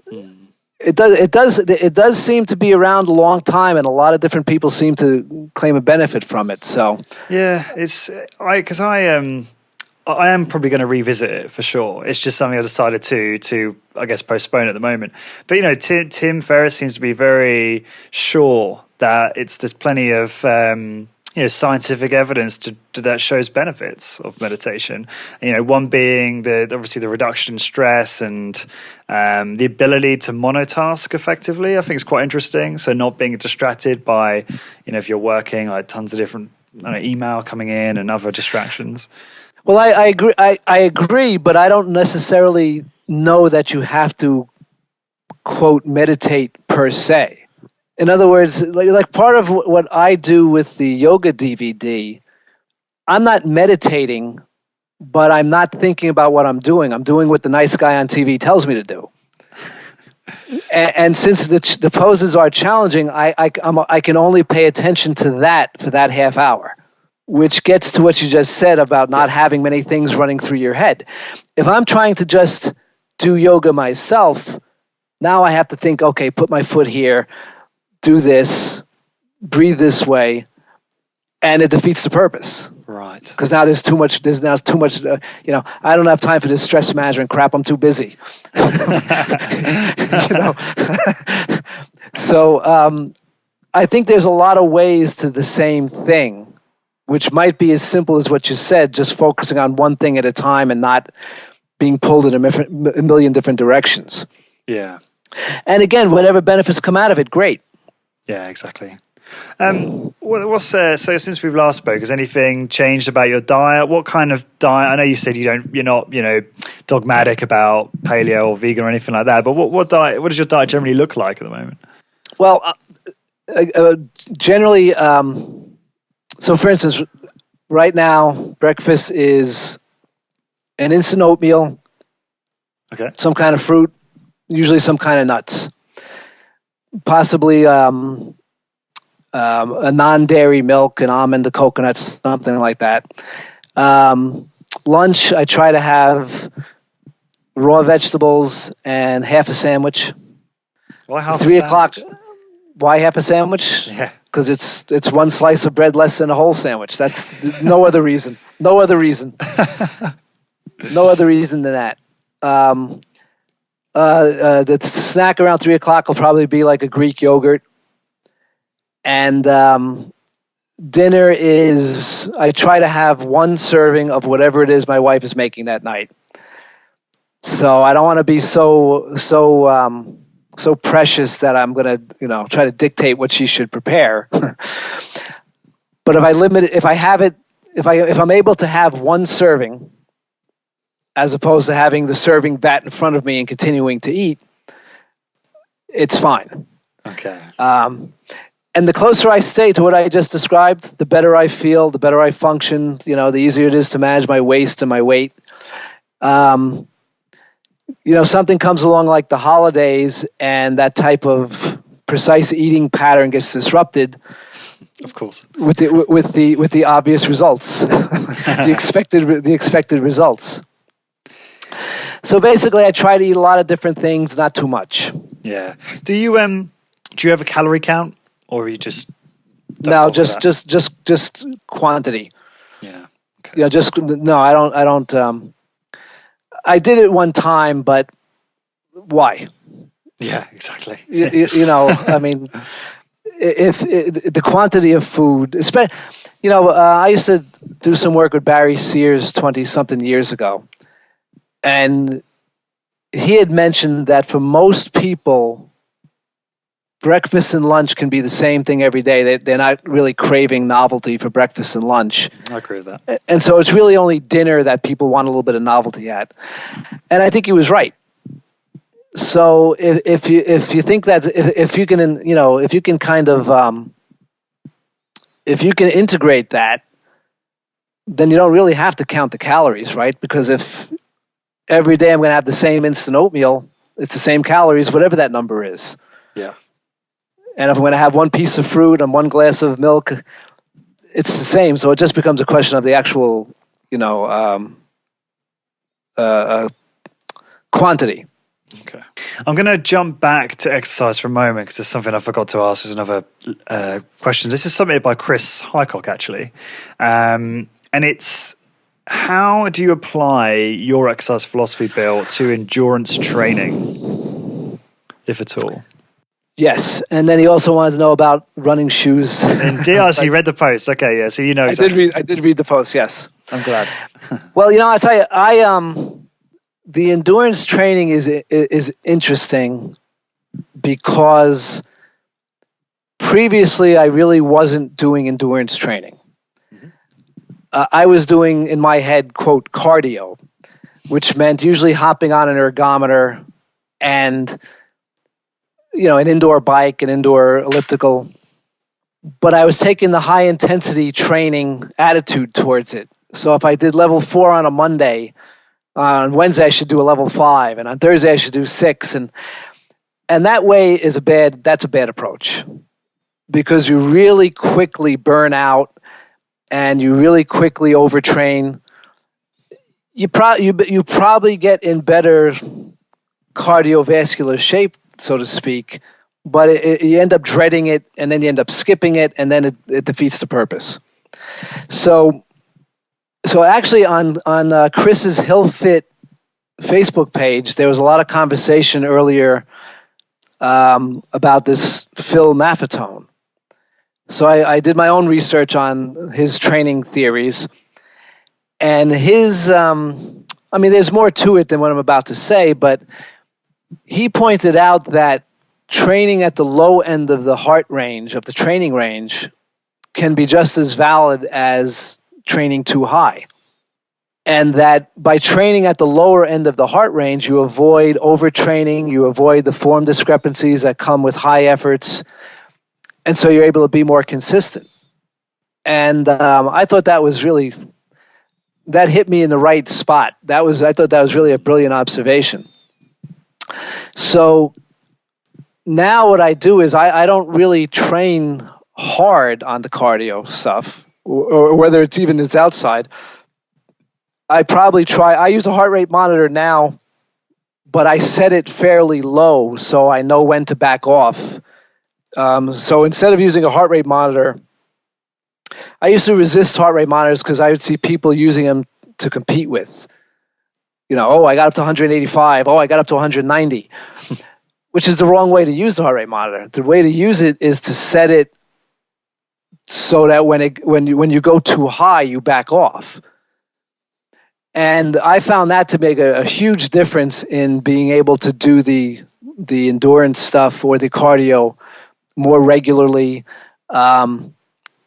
and less, with less pressure than the old HIT pressure of every workout I have to do another rep or I have to add another pound. Just by having the heart rate monitor on, it changes up. I can use the bike, I can walk, I can do whatever. I have a lot more options because I know as long as I'm getting my heart rate up to 125, 130 and holding it there, at some point I'll get faster at that heart rate, which is an entirely different approach than committing to the hard work and forcing your heart rate to chase the work. Yeah. See, this way you're committing to the heart rate and the work will catch up to the heart rate. Yeah. The other way, you're committing to the hard work because you're afraid your heart rate's going to drop too low. But as a result, again, you're dragging and you overtrain. So is that like what you're saying there about, keeping the heart rate steady? Is that about improving a fitness economy at that specific activity? Is that fair enough? Yeah. Yes, I think it is. So I think, and I'm not an expert on Maffetone stuff, but I think what he's saying is, if for instance, he uses 180 minus your age as your top heart rate to train by. So since I'm almost 60, no way. That makes my training rate about 120. So if you commit to the 120, at some point, let's say you're going to go out and jog a mile. Or let me rephrase that. Let's say you're going to go out and jog and you're going to commit to a heart rate of 120 and you're going to jog for a half hour and you see what the distance is. If every time you jog or do a cardio exercise, you commit to the 120 beats a minute, your body will get more efficient at 120 beats a minute and the distance will increase or your speed will increase, which is just the converse of constantly increasing your speed or increasing your distance and forcing your heart rate to catch up. That's really interesting. Yeah. So very specific to Chris's question, this way of doing the endurance training is a lot easier on the joints than pounding myself, even on an indoor elliptical or an indoor bike. Now, I know that Andrew Magnus, for instance, who is an ultra marathoner. Oh yes, and I listened to his podcast with you. Fascinating guy. And I followed him on Facebook and such. His approach is to pound himself on the elliptical stuff, on the indoor ergometers. Yeah. But after all, he's an ultra endurance athlete. I'm just a trainer. he loves the pain, though, doesn't he? He's a rare breed, that guy. And he admits it. But he admits, though, he knows that what he's doing may not be, the best for longevity. Absolutely, yeah. I think the ultra marathoners have a lot that recreational trainers can learn from, because what they do is so extreme. They're a lot more attuned to the recovery and doing things safely. So there's no reason why there's no reason why if you're doing a half hour of cardio a day, you can't adopt the same protective measures that the ultramarathoners do. So I think those guys are very interesting to listen to. I have absolutely no aspirations in that regard, though. Fair enough. So what about the second part to Chris's question about minimalist footwear? Personally, it doesn't work for me. I read, was it Born to Run a few years ago about the barefoot runners?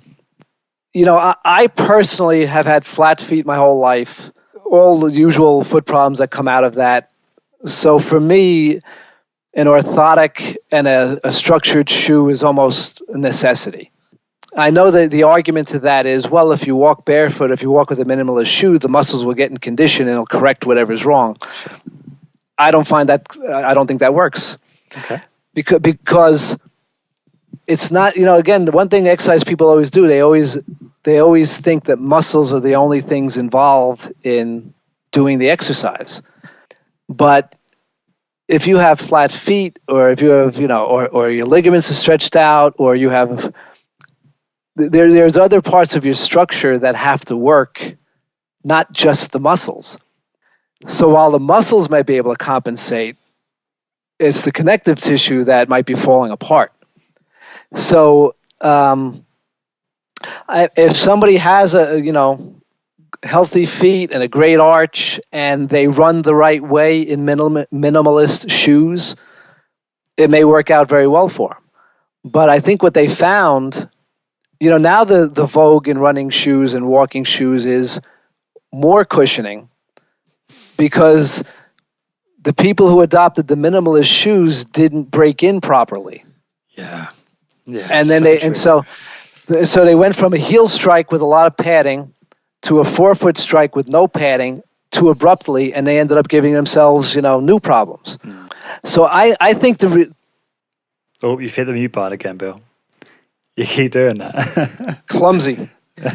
No, so I think the way you handle it is you use the cushioned shoe, but you use the right biomechanics to do the running and the walking.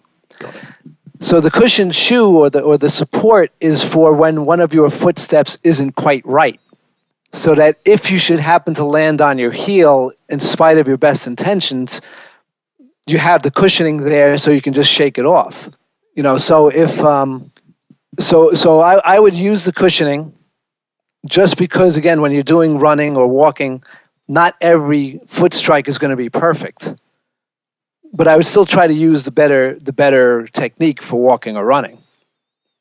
I know Tim talks about this quite a lot in 4 Hour Body, and I think that's perhaps quite a good resource for running biomechanics. Is that what would you point people to? Is there anything you found that's really useful for learning how to improve things like, gait and just in general running and walking biomechanics, that kind of thing? There are two guys I've stumbled onto. One is named Romanoff, who has the pose method of running. Okay. And the most recent book he has out is called The Running Revolution. And I think he's a scientist from Russia at some point. And he breaks it down into very specific drills and a very specific technique to be as easy on the joints as possible. And I know there's some controversy in the running community as to whether he's right or not, but I think it's a good place to start. Okay. So for instance, his pose method is you land on your forefoot and your knee is pulled up slightly in front of your body, and then you lean forward into it, and then your foot lands and your glutes and your hamstrings push back and propel you forward. And I'm really oversimplifying it, not to do a disservice to him, but just to make the point. And there's an alternative method out there that doesn't have the knee lift. It just has leaning into the run and kicking back behind you. Yeah. Both claim to be biomechanically correct. And I think the real answer is you try them both and see which suits you best. What suits you best?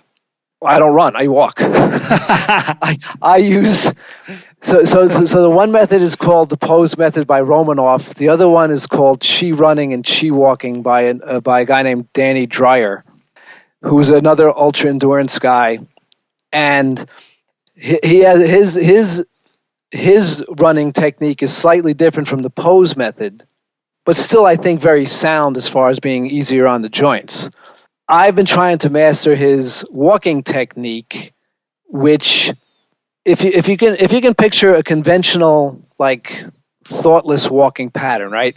You kick your foot out, you stomp on your heel, your back foot pushes off on the toe, and you swing your other leg forward and stomp on that heel and repeat. Mm-hmm. Okay?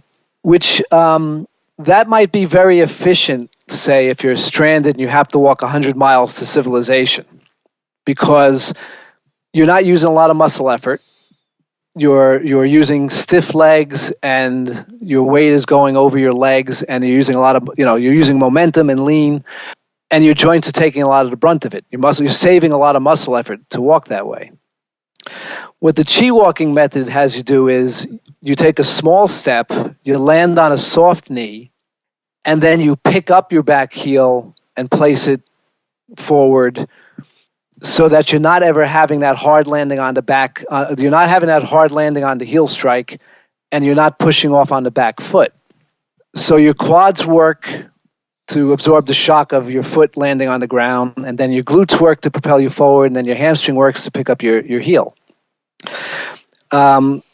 So another, I think a simpler way to describe it is if you've ever walked on like sand on a beach, loose sand or loose gravel, you really can't push off or take too big of a stride because the sand gives way under your feet.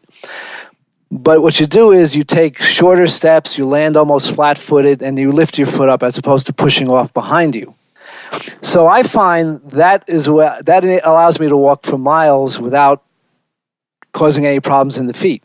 And since I'm using a little more muscle and a little less structure for the shock absorption, I find I can work out at an aerobic pace, and I can feel like I've worked out, but I cannot feel exhausted like whenever I used to try to run 5Ks, for instance. Yeah.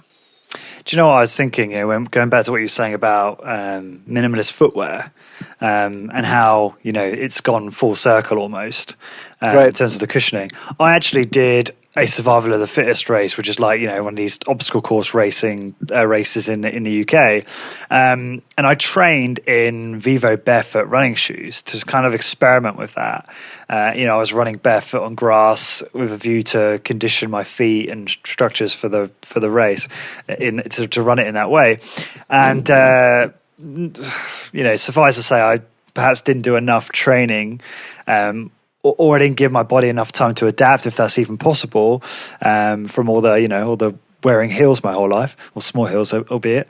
And I did the crappiest performance in this race I've ever done. I just found it so challenging in the barefoot shoes because I'm just not used to running in them.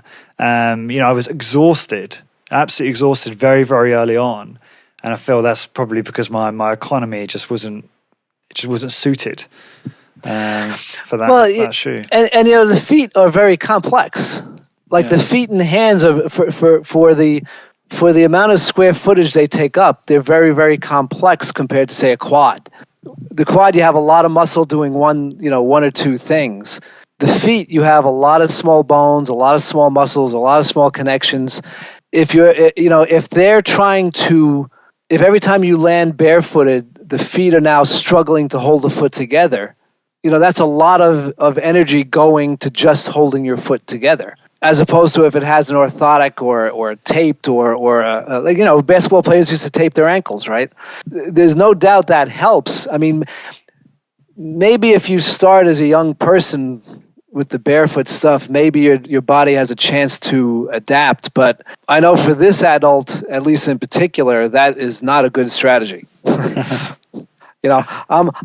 put the kinesio tape on. I'll use the orthotic. I'll use the cushioned shoe. I'll try not to push off or land on the feet too hard.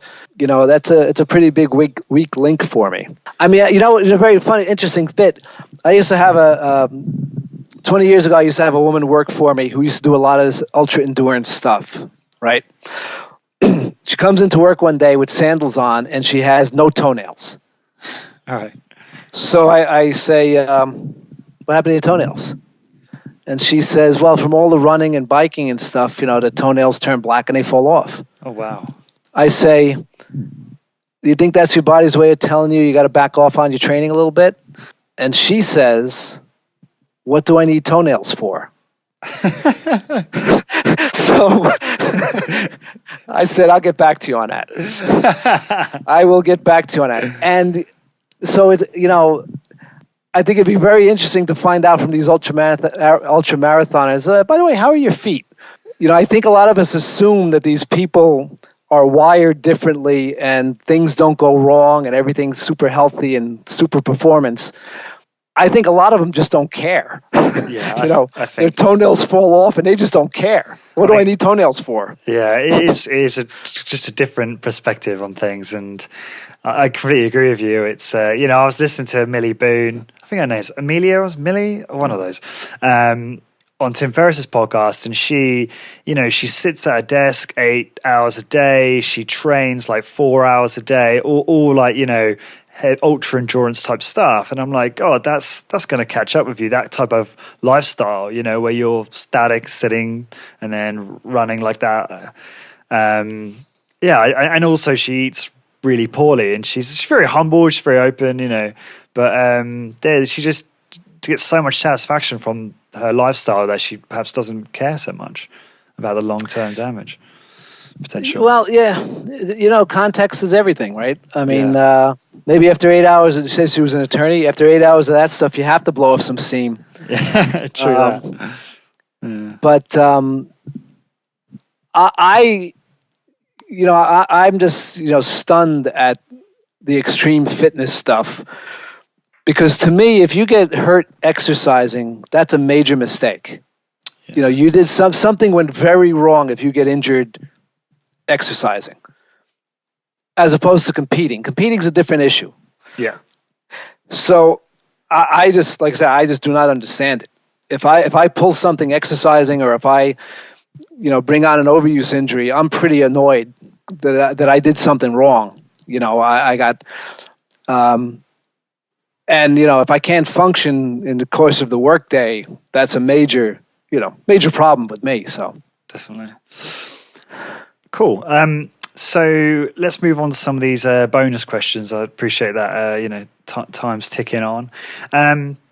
So you've had a chance to look at some of these, but which I don't normally do. So you're privileged in that way, Bill. So the first question I'll ask you is, tell me something that's true that almost nobody agrees with you on. Well, a lot of this approach that I'm talking about, this joint-friendly approach, you know, it's not as bad now, but you know, 2003, I took a lot of grief because a lot of guys who had similar experience to me, and they had been, you know, really convinced of full range of motion and trained to failure, and the importance of the cam, you know, and then I come along and point out this may not match what's in anatomy and biomechanics books. And that was, your friend Simon was the first guy to say he's onto something, but it was pretty evenly matched where people thought I was completely out of my mind. And who is this guy to contradict, you know, Mike Menser and Arthur Jones and all? However, I do think that has come around a little bit, and I don't quite get that argument anymore. I mean, now with the CrossFit and the boot camps and stuff, now I just get the people who, they're very dismissive of the risks of exercise, and they glorify the injuries. Yeah. So they think I'm completely too soft, and you know, this will never work, and you have to, you know, I get the, you know, you have to risk a lot to gain a lot. No, no. It's total rubbish. No. That came off a poster somewhere. No, there's no reason to, you know, there's no reason, you know, you either benefit from the exercise or you don't. There's no super benefit. So just because you wave a barbell over your unprotected face or spine doesn't mean you're going to get some kind of magical super benefit. So I don't know. I wouldn't say nobody agrees with it, but the opposition can be very loud. You know, I think you have, getting back to something you said earlier, you have guys like us who are very concerned with the exercise being healthy for our bodies, not tearing it down. Mm-hmm. And then you have the CrossFitters and the boot campers who don't care, and the extreme athletes who don't care. But I also think there's a big mass of people in the middle who may not have pursued it as we did, but they look at CrossFit and the extreme stuff and say, wait a minute, if that's getting in shape, I want none of it. And their search ends. Yeah. They just say, well, if to get in shape I have to risk my spine, or I have to risk my back, like my shoulders, then I guess I just won't be in shape. So those are really the people I'm more interested in reaching. You're never going to convince the extreme exercisers that what they're doing is counterproductive. Yeah. What have you changed your mind about in the last year? it was definitely the value of the low intensity exercise. Right. I mean, I definitely used to think whether it was cardio or strength, the harder you push, the better. And that when I wasn't pushing hard, I was somehow depriving myself or shorting myself. And you know something, when I was 25, it was a more appropriate attitude to have. But now I'm 57. And, you know, mistakes I made when I was 25 haunted me when I was 40. Mistakes I make now haunt me later. So Yeah. the and even, you know, and even Darden, right, who I regard as like the you know, HIT emeritus, so to speak. Even in one of his recent books, I think the body fat breakthrough one, he's talking about doing the one negative accentuated workout a week and a half hour a day of walking. And he doesn't say you're walking to burn calories. He has other reasons for doing the half hour walking, but that's, you know, that's low intensity exercise. So even the guy who's most popularized HIT back in the 80s, you know, even he sees a value to it. Yeah. Do you the talking about the low intensity stuff that you do? What is it? What's the objective for that for you, if there is one? Well, I have to say there's probably a little bit of a sports competition plan in mind. So, you know, so for instance, I like going to 5Ks and 10Ks. I don't necessarily like running in them, but if I can walk in them and do better times for myself, that kind of meets that competitive urge. Okay. But I also find, just like I found doing the low intensity activity to do a bodybuilding contest, I just find it easier to manage my waist and my weight if I'm doing the low intensity stuff as well as whatever weight training I'm doing. Okay. And I know some guys out there are saying, oh no, you could do it just with your diet or just by eating, you know, 100% fat or no carbs. But, you know, I they're welcome to try that. Mm-hmm. But I do think, you know, part of the reason why you see so many people touting so many different eating styles is that things do work differently for different people. There probably is some variation where somebody just handles fat better than they handle carbs and they handle protein. Definitely. Yeah, I agree. So for me, you know, keeping a moderate eye on the food and the regular low intensity activity seems to work physically, mood, and plus I get through a podcast in the time it takes me to do the walk. Perfect. Not your podcast, because your podcasts go on forever, but you know, other people's podcasts, I can bang them out. No, I stick with the long form. It's all deliberate. This will actually be, at this rate, it's probably the longest one I've ever done. Sorry, folks. No, you may have to break this up into two. No, they love it. They love it. I know they do. Well, I hope they do. What are you really not very good at? My crystal ball sucks. You know, I mentioned before how I could not imagine CrossFit and boot camp and extreme fitness being as popular as it is. So, like I said, you know, even reading Mentor in the 70s and the Jones and Darden stuff in the 80s and Hutchins in the 90s, and all of that had a safety component, one of the main points. So the idea that CrossFit and boot camps are as popular as they are is, I never would have guessed that happened. You know, in the mid 70s, I had a chance I met a guy who had connections with the bodybuilders at the time. And if I wanted to, he would have been my source for steroids and other, you know, PEDs. So I didn't pursue it, mainly because my father was in the hospital with cancer at the time, and that was one of the scare tactics they put out to discourage their use. Okay. So that didn't seem to be a wise decision. But I also know I said to myself, you know what? What good is this information going to do me? I'm going to win a cheap trophy. So what? Well, I was in the mid-'70s, right? Well, what happened after that? Arnold becomes a movie star. Professional athletes start using steroids. Entertainers start using steroids. That knowledge would have come in handy, 10 years later, 20 years later, if I stayed out of jail. So my crystal ball is terrible. If anyone wants to know what's going to happen in the future, ask me and then do the opposite. Okay? Excellent. Okay. What if you could make one ask of those listening, what would that be? Well, you know what? I would say, we hinted at this earlier.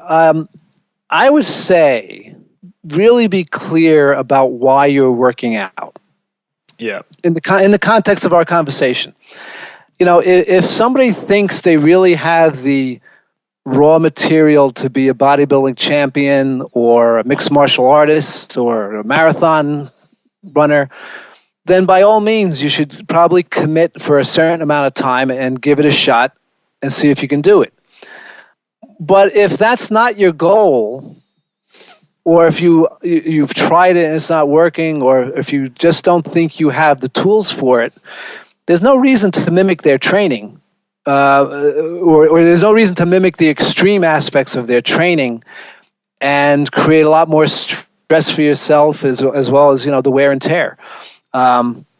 Just because in the old Norless literature they said do a whole body workout every day.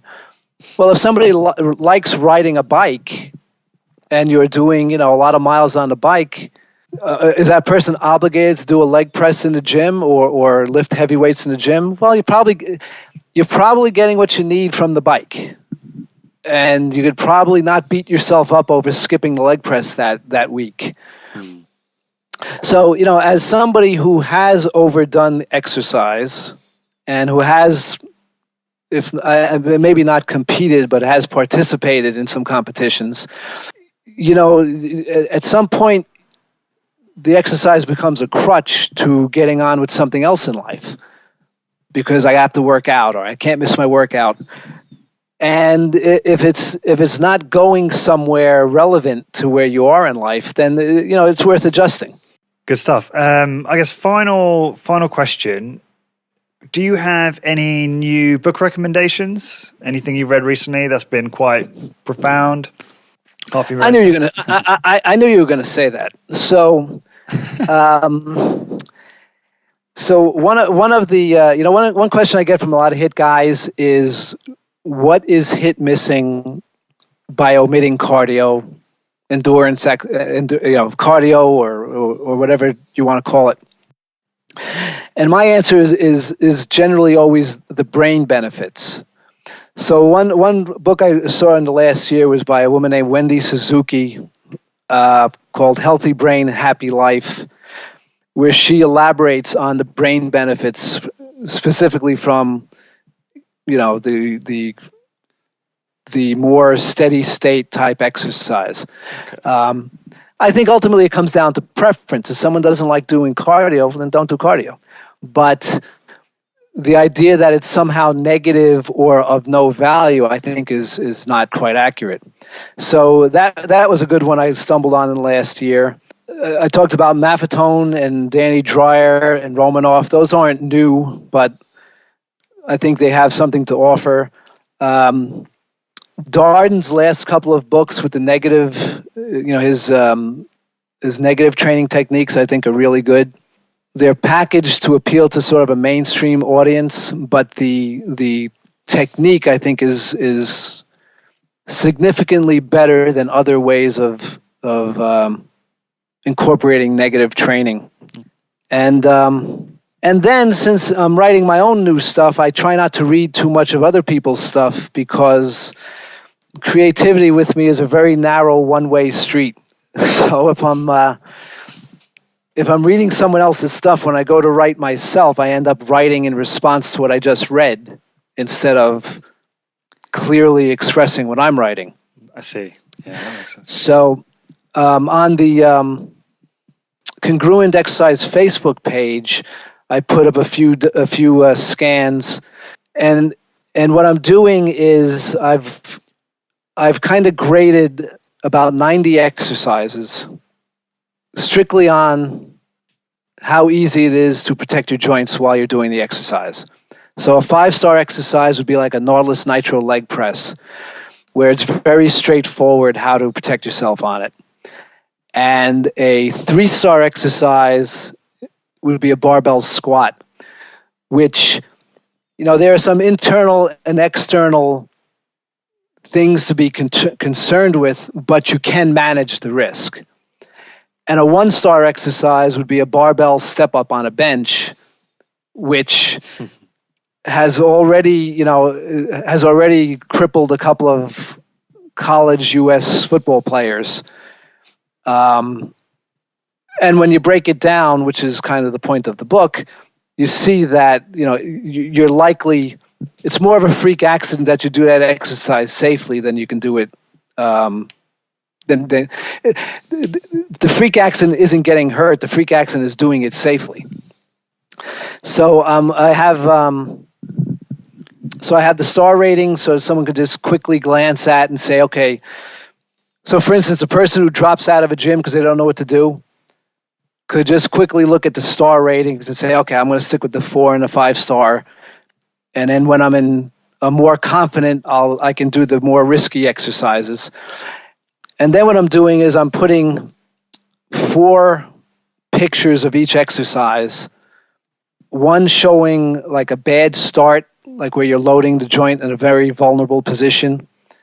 The next would show a good start, and then a good finish, and then a bad finish, where you finish in a vulnerable position. And this way, with congruent exercise, and I had a limited number of exercises I was showing, I was just trying to show the best ones. And it's kind of a legitimate complaint if somebody says, well, I don't have access to that. What about this exercise? So this way I'm showing the vulnerable positions on the exercise, and so the person would just know, okay, as long as I avoid that position, this exercise, I can do this exercise. So that's what I'm in the middle of working on now. And like I said, there's some scans on the Congruent Exercise Facebook page that give a taste of what it's going to look like. Awesome. Well, that sounds really cool and really useful. I'll definitely link to that in the show notes. And for all the listeners, show notes and everything we've spoken about, all the books and resources that Bill's mentioned, all be on the website. So that's corpwarrior.com, corpwarrior.com, which will redirect you to 15minutecorporatewarrior.com. And I keep meaning to make Corp Warrior the homepage because it's 10 times easier to remember. So, work in progress. It's one of those things that probably takes me about 5 minutes to do, but I'm not very technical, and I keep putting it off to do other things. But I'm gonna wrap it up there, Bill. And I thank you so much for coming back on. I really appreciate it, and I think this has actually been. I'm not just saying this. I think it's been one of the best ones.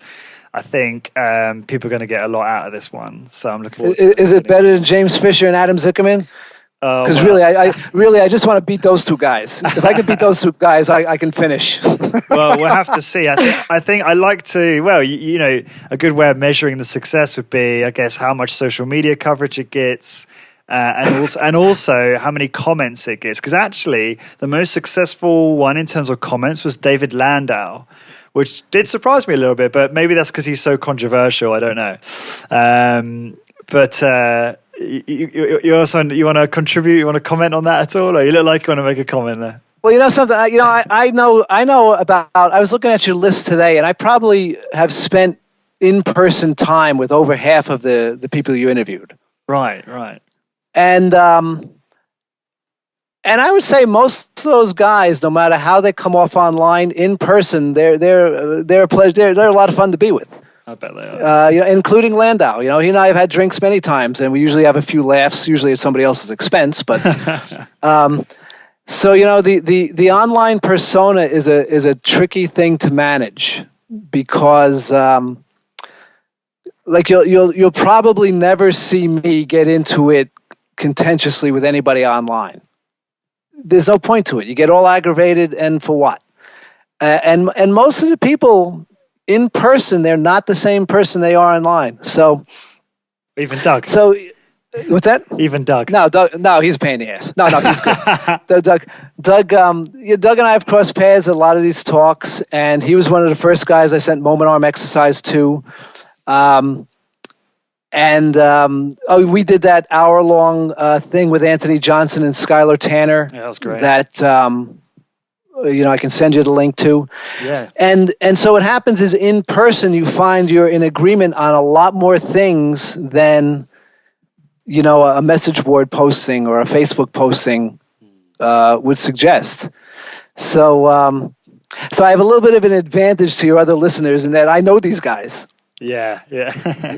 So I'm like, yeah, okay, Dave, sure. Okay. Calm down, Dave. You didn't say that last week, yeah. Yeah, right. No, I'm just thinking, so from a perspective of us making this the most successful podcast of all time on Corporate Warrior, that gives you an incentive to push it to your audience as much as possible, right? All right, but only if you don't tell Adam and James to do the same thing. Oh, of course. Don't tell them. Let it be. In fact, let them find out about this when they listen. Right. Okay. So I can rack up all the comments and I can direct all the attention. Do you know what? I've not actually cracked how to get people to engage and leave comments. It's a difficult thing to do because it takes a lot of effort, I think, for people and. Yeah, I don't quite understand that. I don't know if you've got any insight into that. You know what the problem is there's too many different places, right? Yeah. You have the mobile site, which is how I listen to the podcast via my phone. Okay. And leaving a comment there is tough to figure out, so I say the hell with it. Yeah. I look on so then there's the site, the website. But then you're on Facebook in a couple of places, right? Your own name, and does Corporate Warrior have a? That's a Facebook page as well, yeah. So that does get fair few comments. So you have four places people can leave a comment. It's. Yeah. I try to direct everyone to my Congruent Exercise Facebook page for this type of comment, just because, if they leave a comment on a YouTube video, I don't necessarily check those. Yeah, of course. Yeah, I suppose it's a vanity metric, perhaps, that kind of thing, maybe. Well, I guess, but the person listening doesn't want to decipher where to leave the comment. Yeah. The more direct. It's got to be intuitive, isn't it? It's part of the experience. Yeah, I think you're right. So unless someone pisses them off. It's just, I get so jealous because I go on bodybyscience.net and Doug's got, greatest respect to Doug, but it's not the most attractive blog. It's quite, he probably needs updating, but he gets almost 900, I think over 1,000 comments in some of his blog posts. And they're incredible blog posts. They always are. But look at the names on those comments. It's the same. Okay, 10 guys. It's the same 10 guys posting paragraph after paragraph 10 times in one thread. Okay. Yeah, so there is some bickering that goes on. Yeah. I understand what you're saying, and I don't actually have the answer to it. But a lot of this online stuff. There's so much gaming of the system. Yeah. Like Tim Ferriss is probably a master of gaming the system. Yeah. I guess I was looking at it from an SEO perspective, because obviously if lots of people are leaving comments, that's a ton of content, relevant content, and that can drive more Google traffic, that type of thing. So yeah, that would be gaming the system, I suppose. Well, I think, and I don't know the answer to this, but I think you have to find a very convenient place to funnel all the comments. So whether it redirect, like I've noticed in some other interests I have, their comments on their web page go right to their Facebook page. Like the comment on their website that's off Facebook. Very interesting. Is the Facebook wall. Right, okay. So it's like embedded almost. Yes. And so usually what happens is, if someone makes a comment, when they used to make anonymous, snide comments, well, now that the comments come via the Facebook, there's a person's face and name. Right, okay. And so from what it looks to me, that the website doesn't have its own dedicated message board anymore. They're somehow embedding the Facebook wall on their website. I don't technically know how to do it. Oh, so I could probably figure that out, I reckon. But it's just, it's interesting. Food for thought, certainly. But I think funneling the comments to one spot that's how you build community. Because if you notice, like Doug is tough to find anywhere else online. Yeah, he is. Except, right? You see him very little on Facebook. He loves Instagram. Instagram's his thing. Okay, but I don't see him on like LinkedIn a lot. So if you're only available in few spots, it kind of drives all the conversation there. So I think there's something there, although technically I don't know how to do it. I hear what you're saying. It's like consolidating the channels, and it makes sense. It does. People don't get confused by like multiple places to leave comments and engage. Right. And it's simplistic, and simple's nice. So, yeah. No, I love how this podcast has turned into a little bit of online business coaching at the end, because it's kind of, this podcast is I've kind of decided that, long term, the overall theme is going to be productivity in terms of exercise, lifestyle, and business, because that's something I'm very passionate about and geeky about, is productivity. But it aligns nicely with all the podcasts I've done, in that I'm always trying to understand, what are the exercises, the diets, the things you can do in your life to improve your health that have the biggest, that are the biggest kind of Archimedes lever, that have the biggest impact. And the same for business as well. I want people to be able to have the freedom to build a business and not kill themselves doing it necessarily. Right. So no, it's good that, we're talking about these things. Bill, what sorry, you're going to say? Yep. Well, I was going to say, it's certainly, you stuck with it for a year, and it certainly has built up some momentum over the last year. So great. Yeah, thank you. It has. I appreciate that. It's done very well. I think 25,000 downloads last year. And it's the best thing is the emails. So every now and again, I get an email from someone saying just, flattering words. And, it's that's what, I mean, you probably get, I'm sure you get much more of that yourself than I do. And that's what, it's not about the money. It's about, well, it can't be about the money because there isn't much money at the moment. But it's but it helps. It's the kudos. It's those emails that make it all worthwhile, I think. And I have you to thank a lot for that, because you were one of my first back in January last year. So this is kind of like our anniversary in a way. It is. Yeah. Every January, come hell or high water. Let's do it. But no, I do really appreciate that, because you guys, I wasn't, obviously Corporate Warrior wasn't very well known back then, so you kind of took a punt in, I guess, having that conversation with me, and it's just grown a lot since then. And I can obviously leverage the fact that I've had you and Doug on the podcast to get future guests and that kind of thing. So it's good stuff. Oh yeah, no, and you have good guys on it. Like I said, not just because I know them all. Most of them anyway. Yeah. Cool, Bill. What's the best way? I mean, you've mentioned a lot of the resources that you have online, but what is the best way for people to find out more about you and contact you? I think the Congruent Exercise Facebook page is really the best, because that's where I put links to. In December, I put all the videos directly on there. I put excerpts from the books. I put current stuff I'm working on, or I put links to stuff like this. So I think that's the best. There's enough free material on there to keep people busy for quite a while. Definitely. No, it's a good place to check out. So I encourage all the listeners to do that when they get a moment. And obviously once this is live, there'll be all the links in the show notes. It'll be there. It'll be there. Good stuff. Bill, thank you so much for your time today. I really appreciate it. All the best in 2016. I'm sure we'll talk again before the year is up. But thank you very much. Or next January. Yeah, without a doubt. Thank you, Lawrence. Take care. Cheers, Bill. All the best. Bye. This podcast is brought to you by HITUni.com. That's HIT Uni.com. HIT Uni is an e-learning course provider specializing in high-intensity training for personal trainers and for people looking to learn how to apply the principles of HIT to their own training for best results. It comes highly recommended by Body by Science author Dr. Doug McGuff, Discover Strength CEO Luke Carlson, MedX Precision Fitness owner Blair Wilson, HIT expert Drew Bay, and the founder of Living La Vida Low Carb, Jimmy Moore. It was founded by author and high-intensity training master personal trainer Simon Shawcross. Simon has 15 years experience and has supervised over 15,000 workouts.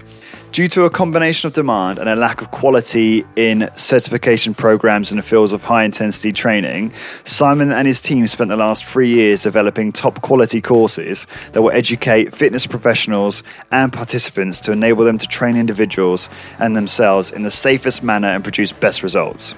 HIT Uni has been put together using knowledge from the very best minds in the field of exercise, including Skylar Tanner, James Steele, Dr. Doug McGuff, Drew Bay, John Little, Mike Mensa, Arthur Jones, Dr. Ellington Darden, and many more. The courses are delivered online through the website, where you can learn via a variety of multimedia materials at your own pace and convenience. The online video presentations are engaging and make learning fun. Online support and a discussion forum are provided to resolve any sticking points and enable you to share ideas and ask for help. Depending on whether you want to become a personal trainer, are already a personal trainer who wants to upskill, or if you're a keen HIT participant that is eager to learn more about how you can apply HIT to your own workouts for maximum benefit, there are several great value courses to choose from. I am personally partway through the PT course and I'm really enjoying it. I primarily wanted to do the course to learn more about how to apply HIT to my own training for better results. The courses are really easy to follow and each section is organized into bite-sized chunks that give you a real sense of achievement after you complete each one. To get your exclusive Corporate Warrior 10% discount on any course you purchase, simply head on over to hituni.com, that's HITUNI.com, and enter the coupon code CW10, that's CW and the number 10. So again, head on over to hituni.com, HITUni.com, pick your course and enter the coupon code CW10. Thanks very much for your support.